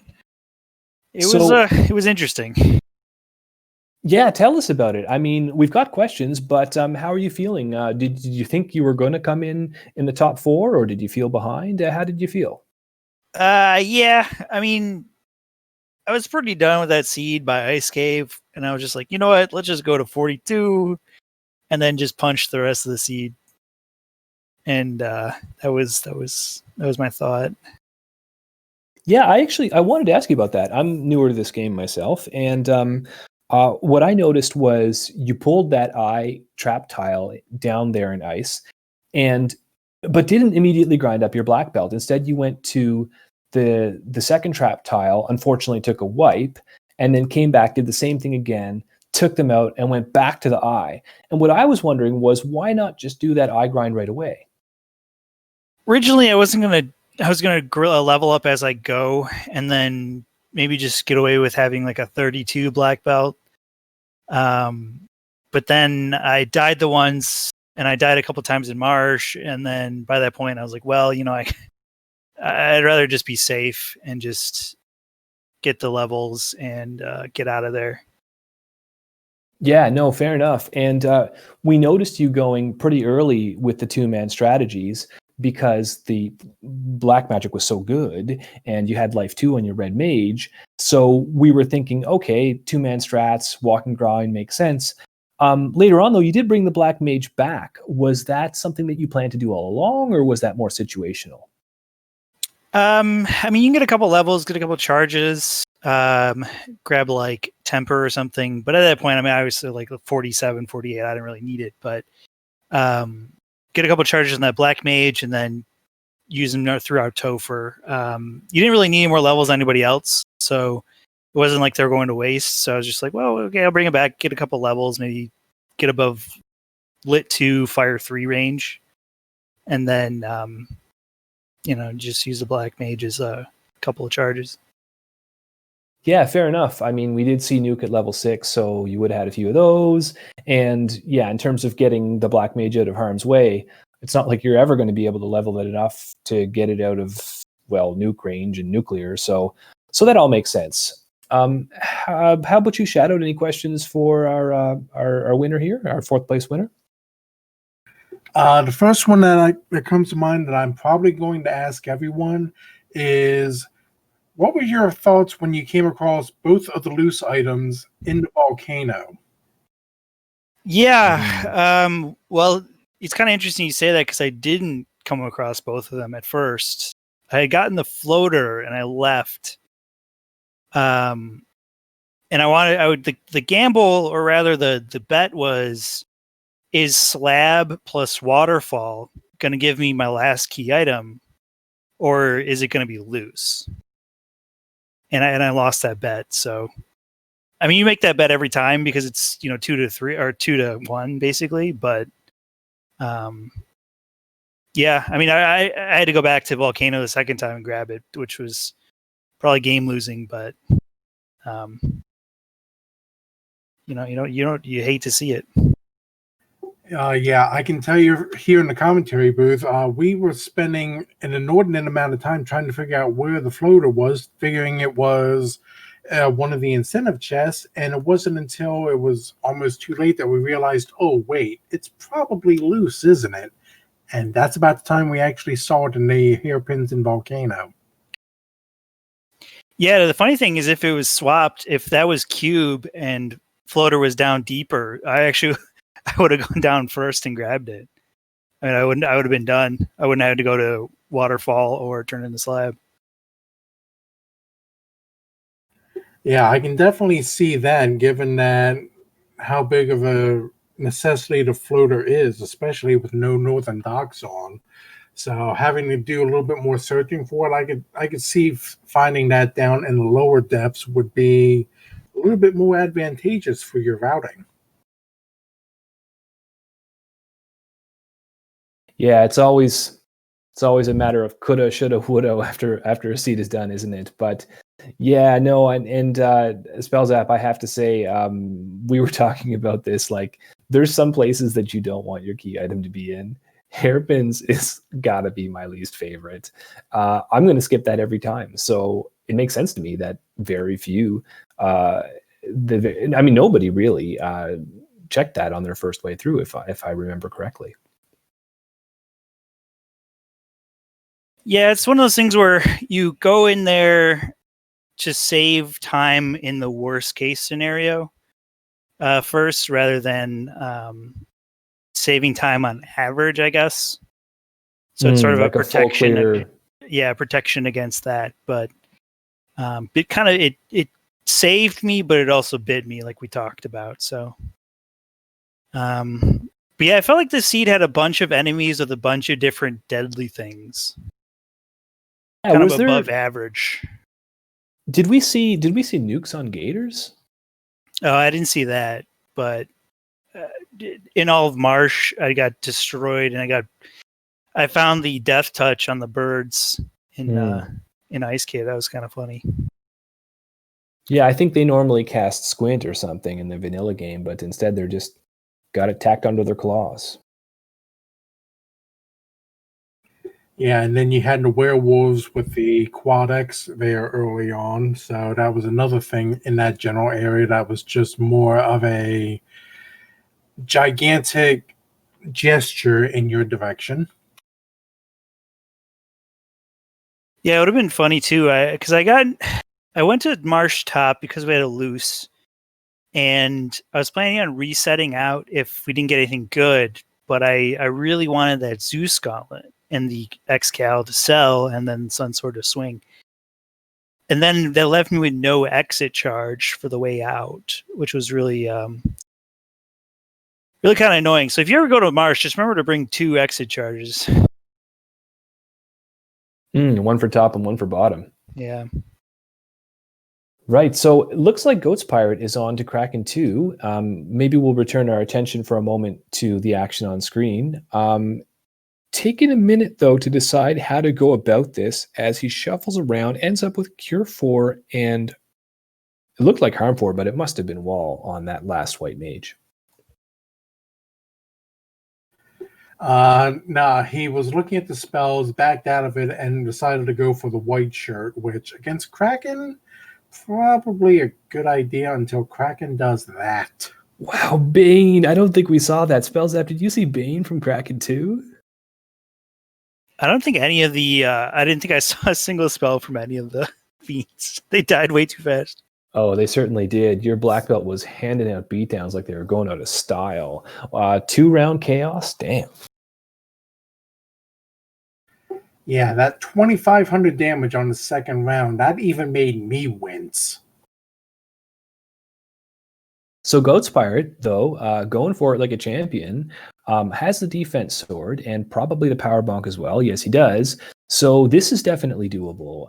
He can basically just use his first 3 rounds to defense and then power bonk up until it becomes time to do some damage. But Tiamat not making it easy for us, dropping a nuclear. So follows it up with Blizzard. Now, I do believe there may be a nuke coming this way. Let's hope that he can damage Tiamat down before that happens. Tiamat wastes a turn with an ink, wastes a turn with a shot, but it gets through for 50 damage. Not enough, though, as Goat's Pirates finishes Tiamat 2 and heads on to the final boss. This might be the D&D purist in me speaking, but seeing Tiamat in metallic dragon colors and it being evil does not sit right with me.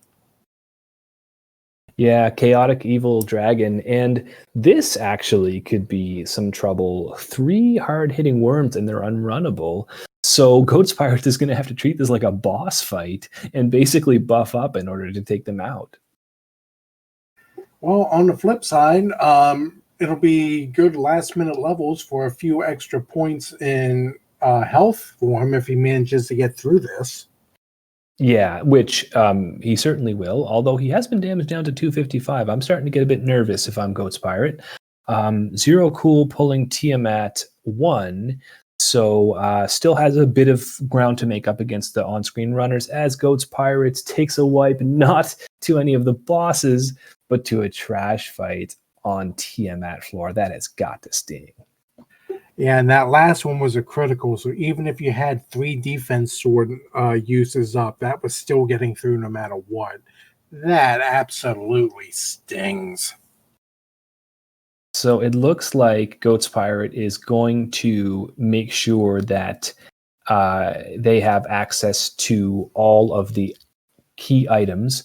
I'm going to take a quick look at these lovely notes here and see what the fairy gives us. Mass immune. So that's going to be pretty helpful. Goat's Pirate probably knows what that is and is saying, I wouldn't have died to those worms if I'd had a mass immune in my hands. Indeed. While he's doing that, we do have a couple more runners having finished off stream. So let me go ahead and get an update here on that. Sarasan came in 5th at 127.09. Luffy D. Vital at 128.47, and then J-Man in 7th at 134.15. So we currently have 7 people finishing. We've had 3 people unfortunately drop out due to reasons that may or may not be game or cat related. It's hard to say. So we still have 5 more people running this race, and 2 of them are on stream as we speak. Right. So it's a testament to the difficulty of the seed that we've still got a large number of runners not finished over the 90-minute mark with a simple 2 lose flags. That's noteworthy. Chat calling out the random pack of worms, showing the bosses how it's done. Hey, sometimes the bosses are the trash fights. I always say it's the ones on water floor. I hate those. You know, you got screen full of waters or a screen full of lobsters and sea snakes, and sometimes those are the things that slow you down more than the bosses themselves. Right, and for me, I agree with you that water floor, and also it's always that little bit of air right after tier 2 and before the stairs that seem to get me all the time. Oh yeah, it's not a long walk through that floor, but you're pretty much always going to catch a fight, and I feel like you're pretty much always going to see the worms. They're awfully common though, that 4-worm fight. Indeed, and that's definitely one where if you have the resources, maybe taking that for a last level or 2 is something that I generally do, because you'd be surprised how often 10 or 15 HP might make a difference, but most people would probably just book it out of there as soon as they see that fight start up. Yeah. So question in chat, DeepSys2 asking if resists or randomizes, and Shadows pointing out that they are not, but the stats are. So I'll give a little bit more information about how that works. As far as I know, there's no flag that will shuffle resistances. So they're always going to be the same. And the gear that you get is always going to protect you against the same things. Now, I said that, but it doesn't work the other way around with monsters. Because the stats are shuffled, the monsters could have a different MDef than they normally do. So if you're used to always being able to drop Zap on a crowd of wolves, well, maybe those wolves just rolled up crazy on MDef and they're staring you down. So stuff like that can happen. But in terms of what's weak to what, Carry's always going to be weak to Confuse. Kraken's always going to be weak to Brack, as is Tiamat 1. That stuff's always going to stay the same. Right. I was looking over these as you were giving your explanation just to make certain that we were on the right page. And you're absolutely right. There's nothing, at least developed yet, that resistances have been randomized.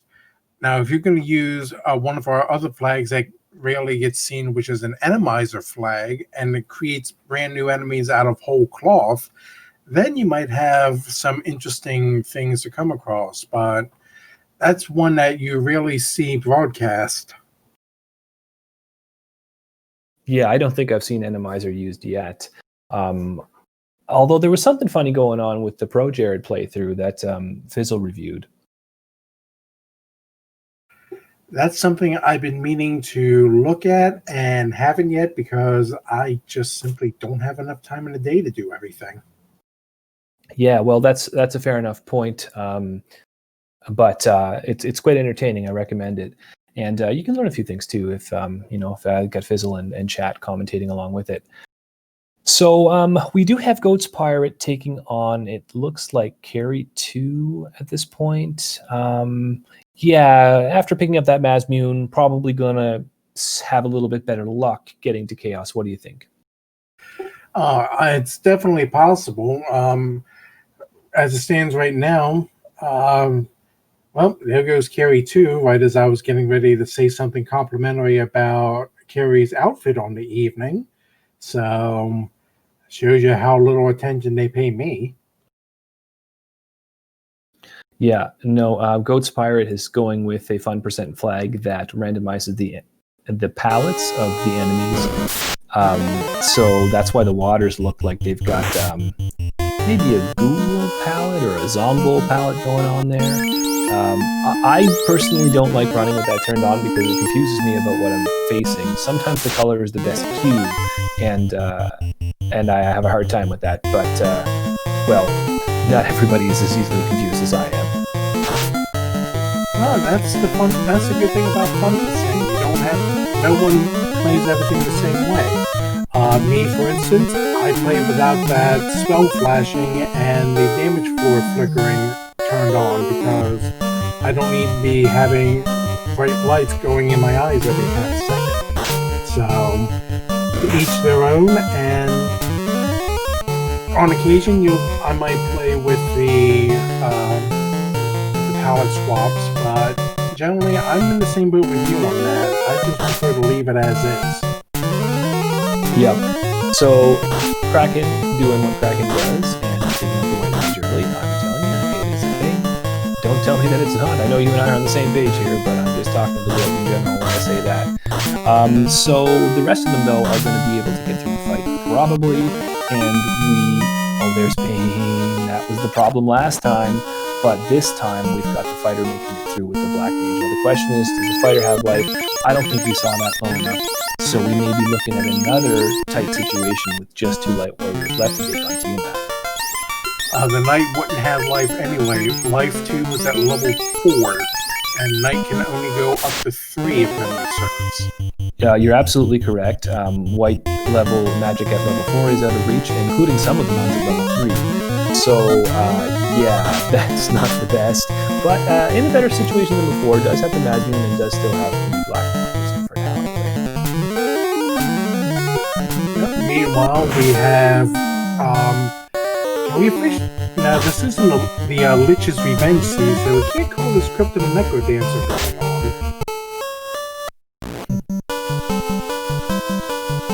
No, but Ooh. Back. Ouch. Heard that comment about Undead and said, Undead what? Here's an Earth Elemental spell. But Goat's Pirate is not phased and has right back in there. Definitely showing persistence in the face of adversity. Yeah, that's definitely a good sign to see, especially with the Duck Derby coming up here in the next month or so, which we'll get into the upcoming schedule for the Final Fantasy Randomizer community here as we get ready to sign off at the end of this broadcast once our runners are finished. Yeah, we'll do a quick rundown on that, but that's actually going to get started next week, so it's coming up quick. And meanwhile, rather quietly, Zero Cool has managed to make his way into the Temple of Being Revisited. So we've got simultaneous final dungeons going on. Yeah, and it looks like Zero Cool has actually managed to pull ahead of Ghost Pirate, so we do have a lead change here for on-screen third place. Yep, so this will be interesting. Ghost Pirate has the knowledge advantage here. He's been through this stuff twice. He's seen what especially Kraken and Tia can do.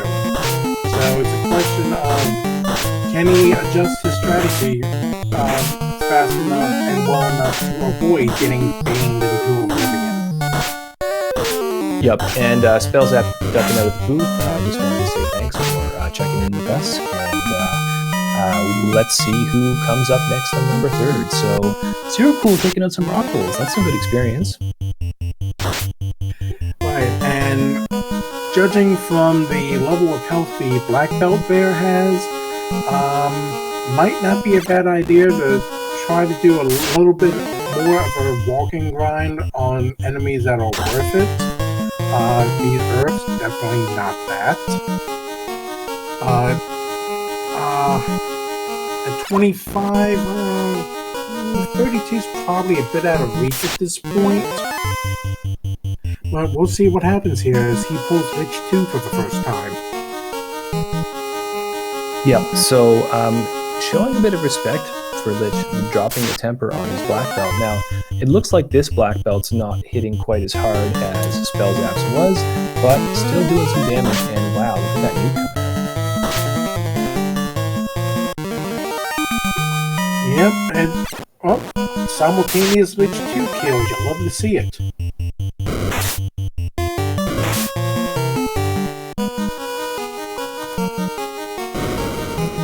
And meanwhile, we have an Agama sighting on Ghost Pirate's screen.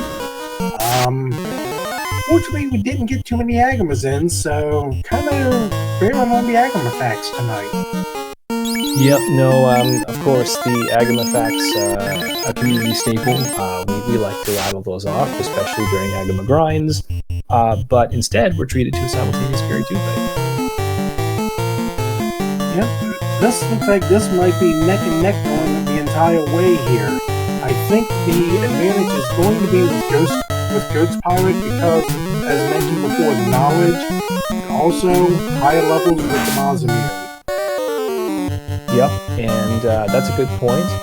Sarah-san in chat calling it Fog 2 as the spell of the game. I would not have thought that it would be the one, but I guess sometimes having that extra bit of defense, or absorb as it's called in this game, can be helpful.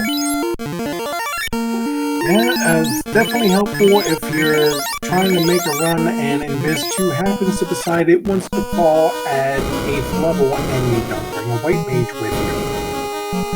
Yeah, that's always a spell I like to have. Of course, Zero Cool is one of the runners who has come across the white shirt, so at least we've got that for one cast of Invis 2 per turn. But yeah, it's one cast per turn is pretty slow. It takes a while to get up to 6 stacks with that. Indeed. Looks like Zero Cool might be the first to get the Kraken too, as Ghost Pirate decides he's just going to bane the sea creatures for whatever good that did. Ghost Pirate is tired of breathing poison smoke from Kraken and deciding to take revenge and drop it on some of Kraken's minions. The question now is, does Zero Cool have the gear to take a fade shot? Because I've got a sinking feeling in my stomach that he does not. Though probably there's a ribbon on one of those Lightcasters at least. Well, I would certainly hope so, but even then, Ribbon is not a guarantee. There's still that 3 in 256 chance that they can sneak through. No, and it's definitely not a guarantee against Kraken's propensity for dealing out massive physical damage as the White Mage goes down. Fortunately for Zero Cool, Kraken is donezo with the Red Mage still standing, so we've got a full party as we see Tiamat.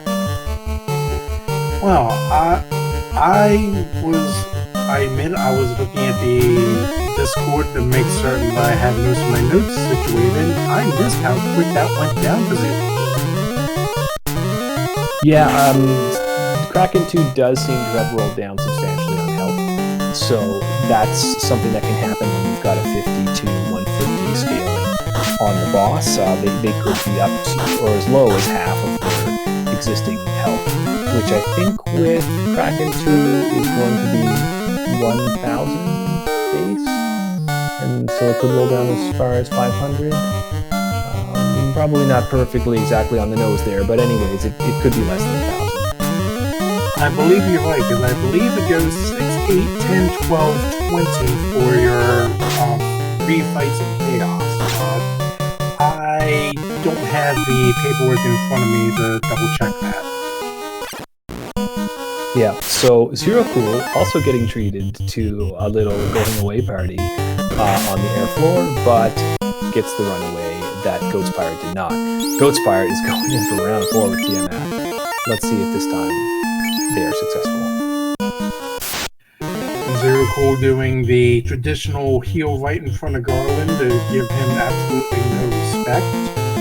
I admit I do like that. I think it's funny, but I might be in the minority. Well, I always like to think of it's like the Final Fantasy IV situation. I don't know if you played that game, but one of the bosses heals you before he fights you, and I always thought that was mighty big of him. As Zero Cool heads into the Chaos fight and drops some Invis casts and fast casts. Yep, we'll get into that particular discussion in a bit, as while Zero Cool is fighting his Chaos, Ghost Pilot has pulled Tier 2 for the 4th time, and is giving that a whirl. Right, so Chaos has come out with some pretty standard spells here. We saw Lit 2 just now.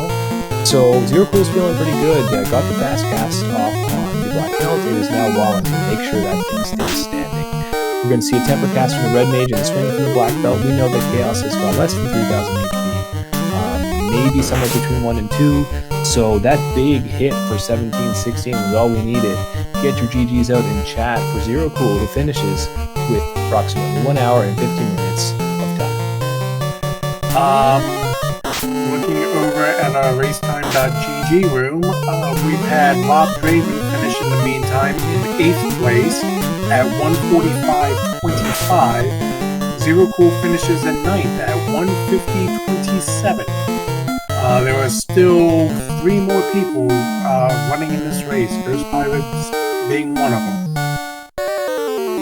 Okay, so still quite a few, relatively speaking, in terms of we only had about, something like 14 runners total. So if 3 are still left at this point, if we're closing in on 2 hours, then we are going to conclude that this has been a doozy of a seed. So Goat's Pirate dropping some white shirts, making sure that we take care of business. As Tiamat goes down, we're going to see our last fight.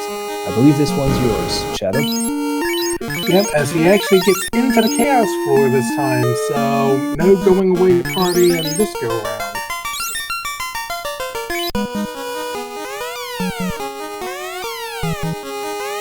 Bit of a shuffle here. 2, and here we go. Chaos rocking a teal outfit tonight. I kind of like it, I admit. Here we go. We're starting off with getting ourselves in order. We have wall going on tonight. We have defense going on tonight. We have wall going on the White Mage. Probably a good idea to keep the Cure Forecaster alive. Chaos starts with the Power Word Stun, which does absolutely nothing. Round 2. Now we're starting to break out the tempers. Double temper on the knight, defense for the 2nd time, and now we have the white shirt. So now we're going to look to get our evade stacks maxed out. Chaos with a lightning 2 does Thundara effects to steal our quote from one of our other commentators. Third round. Well, we're out of tempers, we're out of locks, so the red mage should probably be using the last of his tempers here, but we'll see what happens. Heal 3 strats coming out. That's acceptable. Cheeky Black Plague doesn't work. Power Gauntlet to make up for the temper. Another wall cast. We should be good to go. I expect that knight to start swinging any moment now. But we're going to go ahead and set up another power bomb. And there's the fast from Chaos, so that white shirt's going to definitely come in handy now if Chaos decides to start going physical. Second attempt at a 3 out of 256 black, which does next to nothing. Got another power glove set up, and 3 hits for 709. So, about 2 more rounds of that should take out Chaos, as another heal 3 comes out. There's another temper, and that knight should be as buffed up as he's going to get. Here's the white shirt again, as 884. One more attack should do it. Chaos with a Blizzaga. Yes, I know, it's Ice 3, but bear with me. So, heal 3, here's the attack, and this should do it as soon as we get started. There's a swing, 782, it is done. Goat's Pirate has terminated Chaos and has come in 10th place at a time of 1:54.12. Get your GGs in chat. That was a nice run and nice perseverance to get through that after all the hassle that you went through with Kraken 2 and Tier 2. Yeah, GG's to Goats Pirates, and GG's to Zero Cool, who joins us in chat. Zero Cool, welcome to the booth. How did you feel about that seed? Well, I was really good with the seed up until I realized that the floater was the loose and the one thing that I was missing out of Volcano. I swore I did the hairpin chests when I went in the first time, but apparently not. Well, we were actually going to ask you about that specifically because we noticed that you were the first one to go into Volcano by a long shot, and I remember seeing you check the armory, but I don't remember you getting the incentive item. And then there was a point later on where we sort of realized that you were back in Volcano and didn't have the incentive items yet, and we were saying, what happened? Did he take a wipe? So it sounds like you're saying you must have gone in and just checked out the armory and pieced out. Yeah, well, what I did is I went in for that first room to check what the trap tile was, that first chest. And I went in and checked the armory and checked that tile as well to see if I could maybe find something to work up a few levels earlier. Of course, when I didn't, I went ahead and took my loot and, ran out because I needed gold. Everyone needed gold at the start, it seems. Yeah, well, everyone did, and I will say that most of you took very similar paths in the early game. It was feeling very French vanilla with the King and Sarah with the canal and the loot, and you had the floater and the ice cave, and you had all these different things that were. Oh no, it wasn't there. It was in the volcano. I'm sorry, yeah. But there were a number of items that were at their vanilla spots, and it meant that most of you didn't leave the inner sea for a very long time. You were the only one who went into Volcano early. Everybody else gave it a miss, and everybody just ended up working their way back there. Jat, of course, was the first one to get into Volcano and get those 2 loose items, and he just started going like a bullet while the rest of you were still checking other spots. Yeah. How does that feel with 2 loose items in the same area? Oh, I kind of knew it was going to end up happening, especially whenever I found the cube. I was like, you know what? The cube is in here. I bet you it's going to probably be in the unincentivized, usually red D chest, and it wasn't there. And I was like, well, I guess it's not here. But then as I started backtracking and I cleared everything else, it's like, oh no, I didn't check the few stray chests in the armory, did I? Yeah, no, it's that's got to sting. But you did run well, and I believe you went with the black belt strats. They served you pretty well. Of course, the black belt always does well when you find a good grind. How did you feel about your party selection midway through? I mean, I was I like sitting there trying to do it, even if it's for the challenge. I didn't even bring my black belt up to 32 before I went into Topher. It never reached 32 even by chaos. I just went ahead and since I had all the buffs in the good spots, I just went ahead and was like, I'm gonna risk it for the biscuit. Yeah, no, we noticed that he wasn't doing as much damage, but it didn't seem to be a problem for you. Goats Pirate is not going to be joining us in the booth. It's too bad, because Goats Pirate actually got into Topher before you, but just had some real hard luck on Tiamat 2. I believe Goats Pirate wipes to Tiamat 2 3 times, and most of it was due to Tiamat 2 having Bane, or maybe it was Kraken that had Bane. How did you feel about those two gatekeepers? I didn't have any problems with any of the fiends. I mean, the only thing that really, Kraken did have a little bit of a scare, but because I had life 2 on my red and my white, I survived it. I think it was Kraken that was the worst. I'm surprised I survived Lich's nuke with my low levels and low health on my party. Hey, but Tiamat didn't seem to give me trouble. No, and sometimes RNG smiles on us. Of course, you did hear Shadowed calling that chaos fight just as you joined us in the booth. Shadowed, any questions from you for our winner here, our runner here? Well, we already covered the volcano stuff, which is what I was going to be asking everyone. During the race a couple times, Voxel and I were talking about chests that we don't like to check because of how out of the way and just how much of a pain in the neck they are to get to. Besides those hairpin chests there in Armory, were there any other ones that when you first got to them, you were thinking, no, I don't want to check these because it's going to be out of the way and it's just going to be 25 gold or a heal potion or something? No, there's plenty of those. Of course, having to go through and clear out Earth Cave fully is definitely one of those not feel good moments. Now, I think what actually got me some of the good things for out of the way chests was when I went back and I checked Marsh Locked. It was actually kind of stacked for 3 chests. Found a ribbon and the black shirt there. Yeah. From what we saw, I think you and maybe one other, I'm not certain on that one, were the only ones to check the Marsh Lock chest. So having that extra ribbon definitely would have come in handy, especially going into the refights and what we saw with Kraken 2 and baning everyone.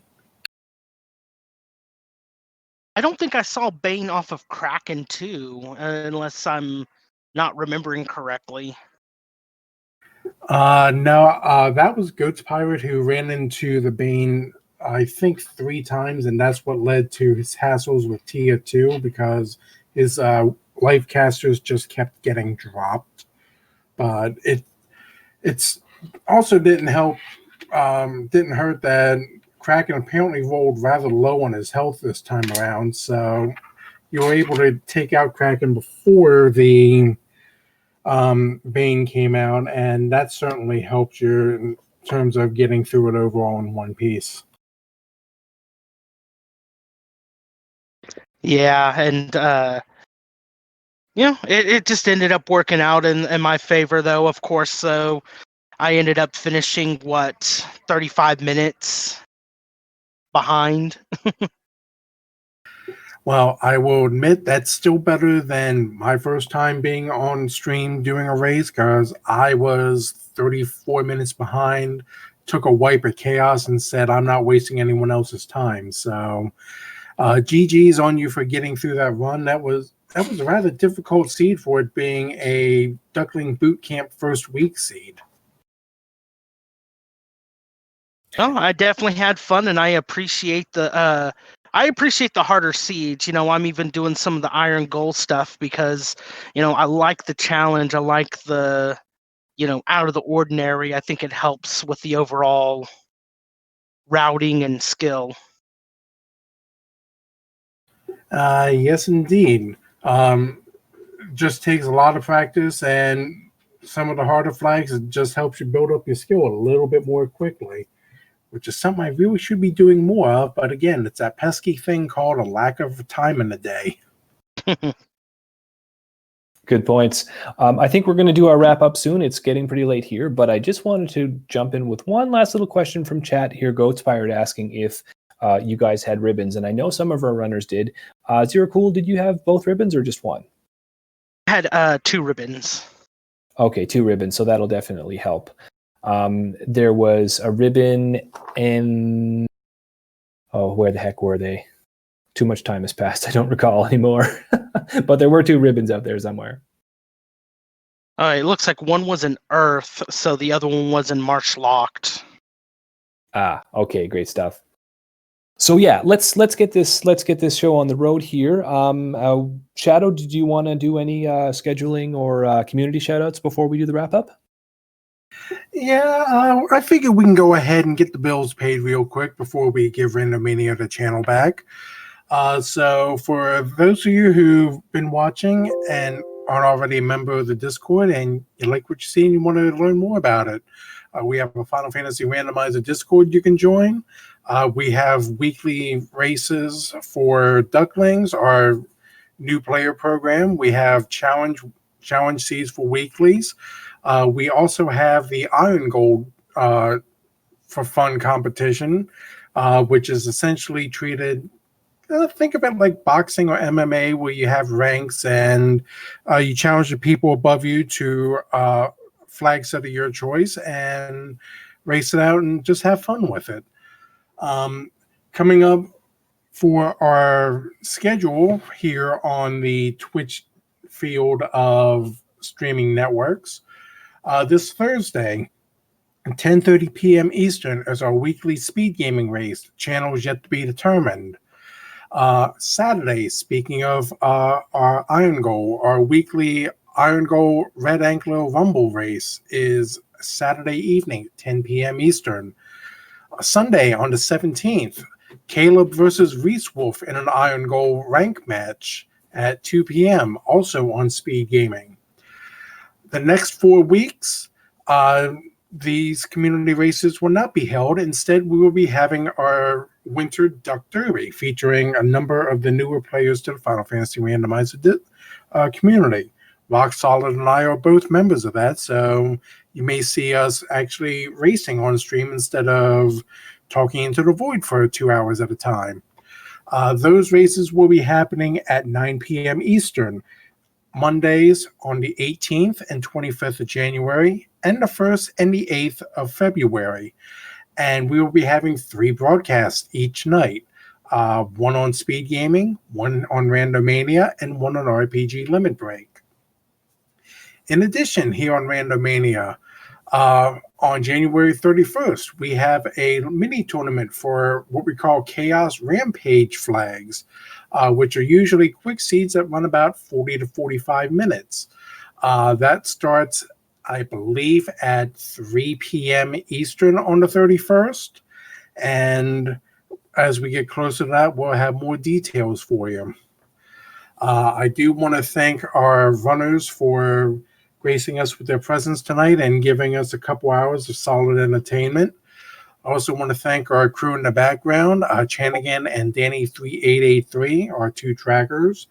For those of you wanting to know more about tracking and getting into the race crew, Danny's a good one to talk to. She got me started in the tracking, and now you've been hearing me and wondering why I'm still talking. I also want to give a shout out to Rock Solid for being on comms and doing an excellent job and keeping me grounded in the middle of all that. And I will go ahead and send it to Rock Solid and over to Zero Cool if they both have any final thoughts for us. Okay, great. I'll roll this up here. Zero Cool, though, just a chance to speak there. Did you have anything you wanted to say before we sign off? Well, just that as being part of the Duckling program, it has been an awesome experience. Anyone who has any enjoyment of Final Fantasy 1 should definitely join. It's a great breath of life to a great game. Well said, sir. So thank you very much for all the runners, and thank you, Shadow Flames, for that great rundown of everything that's coming up over the next couple of weeks. There's lots going on.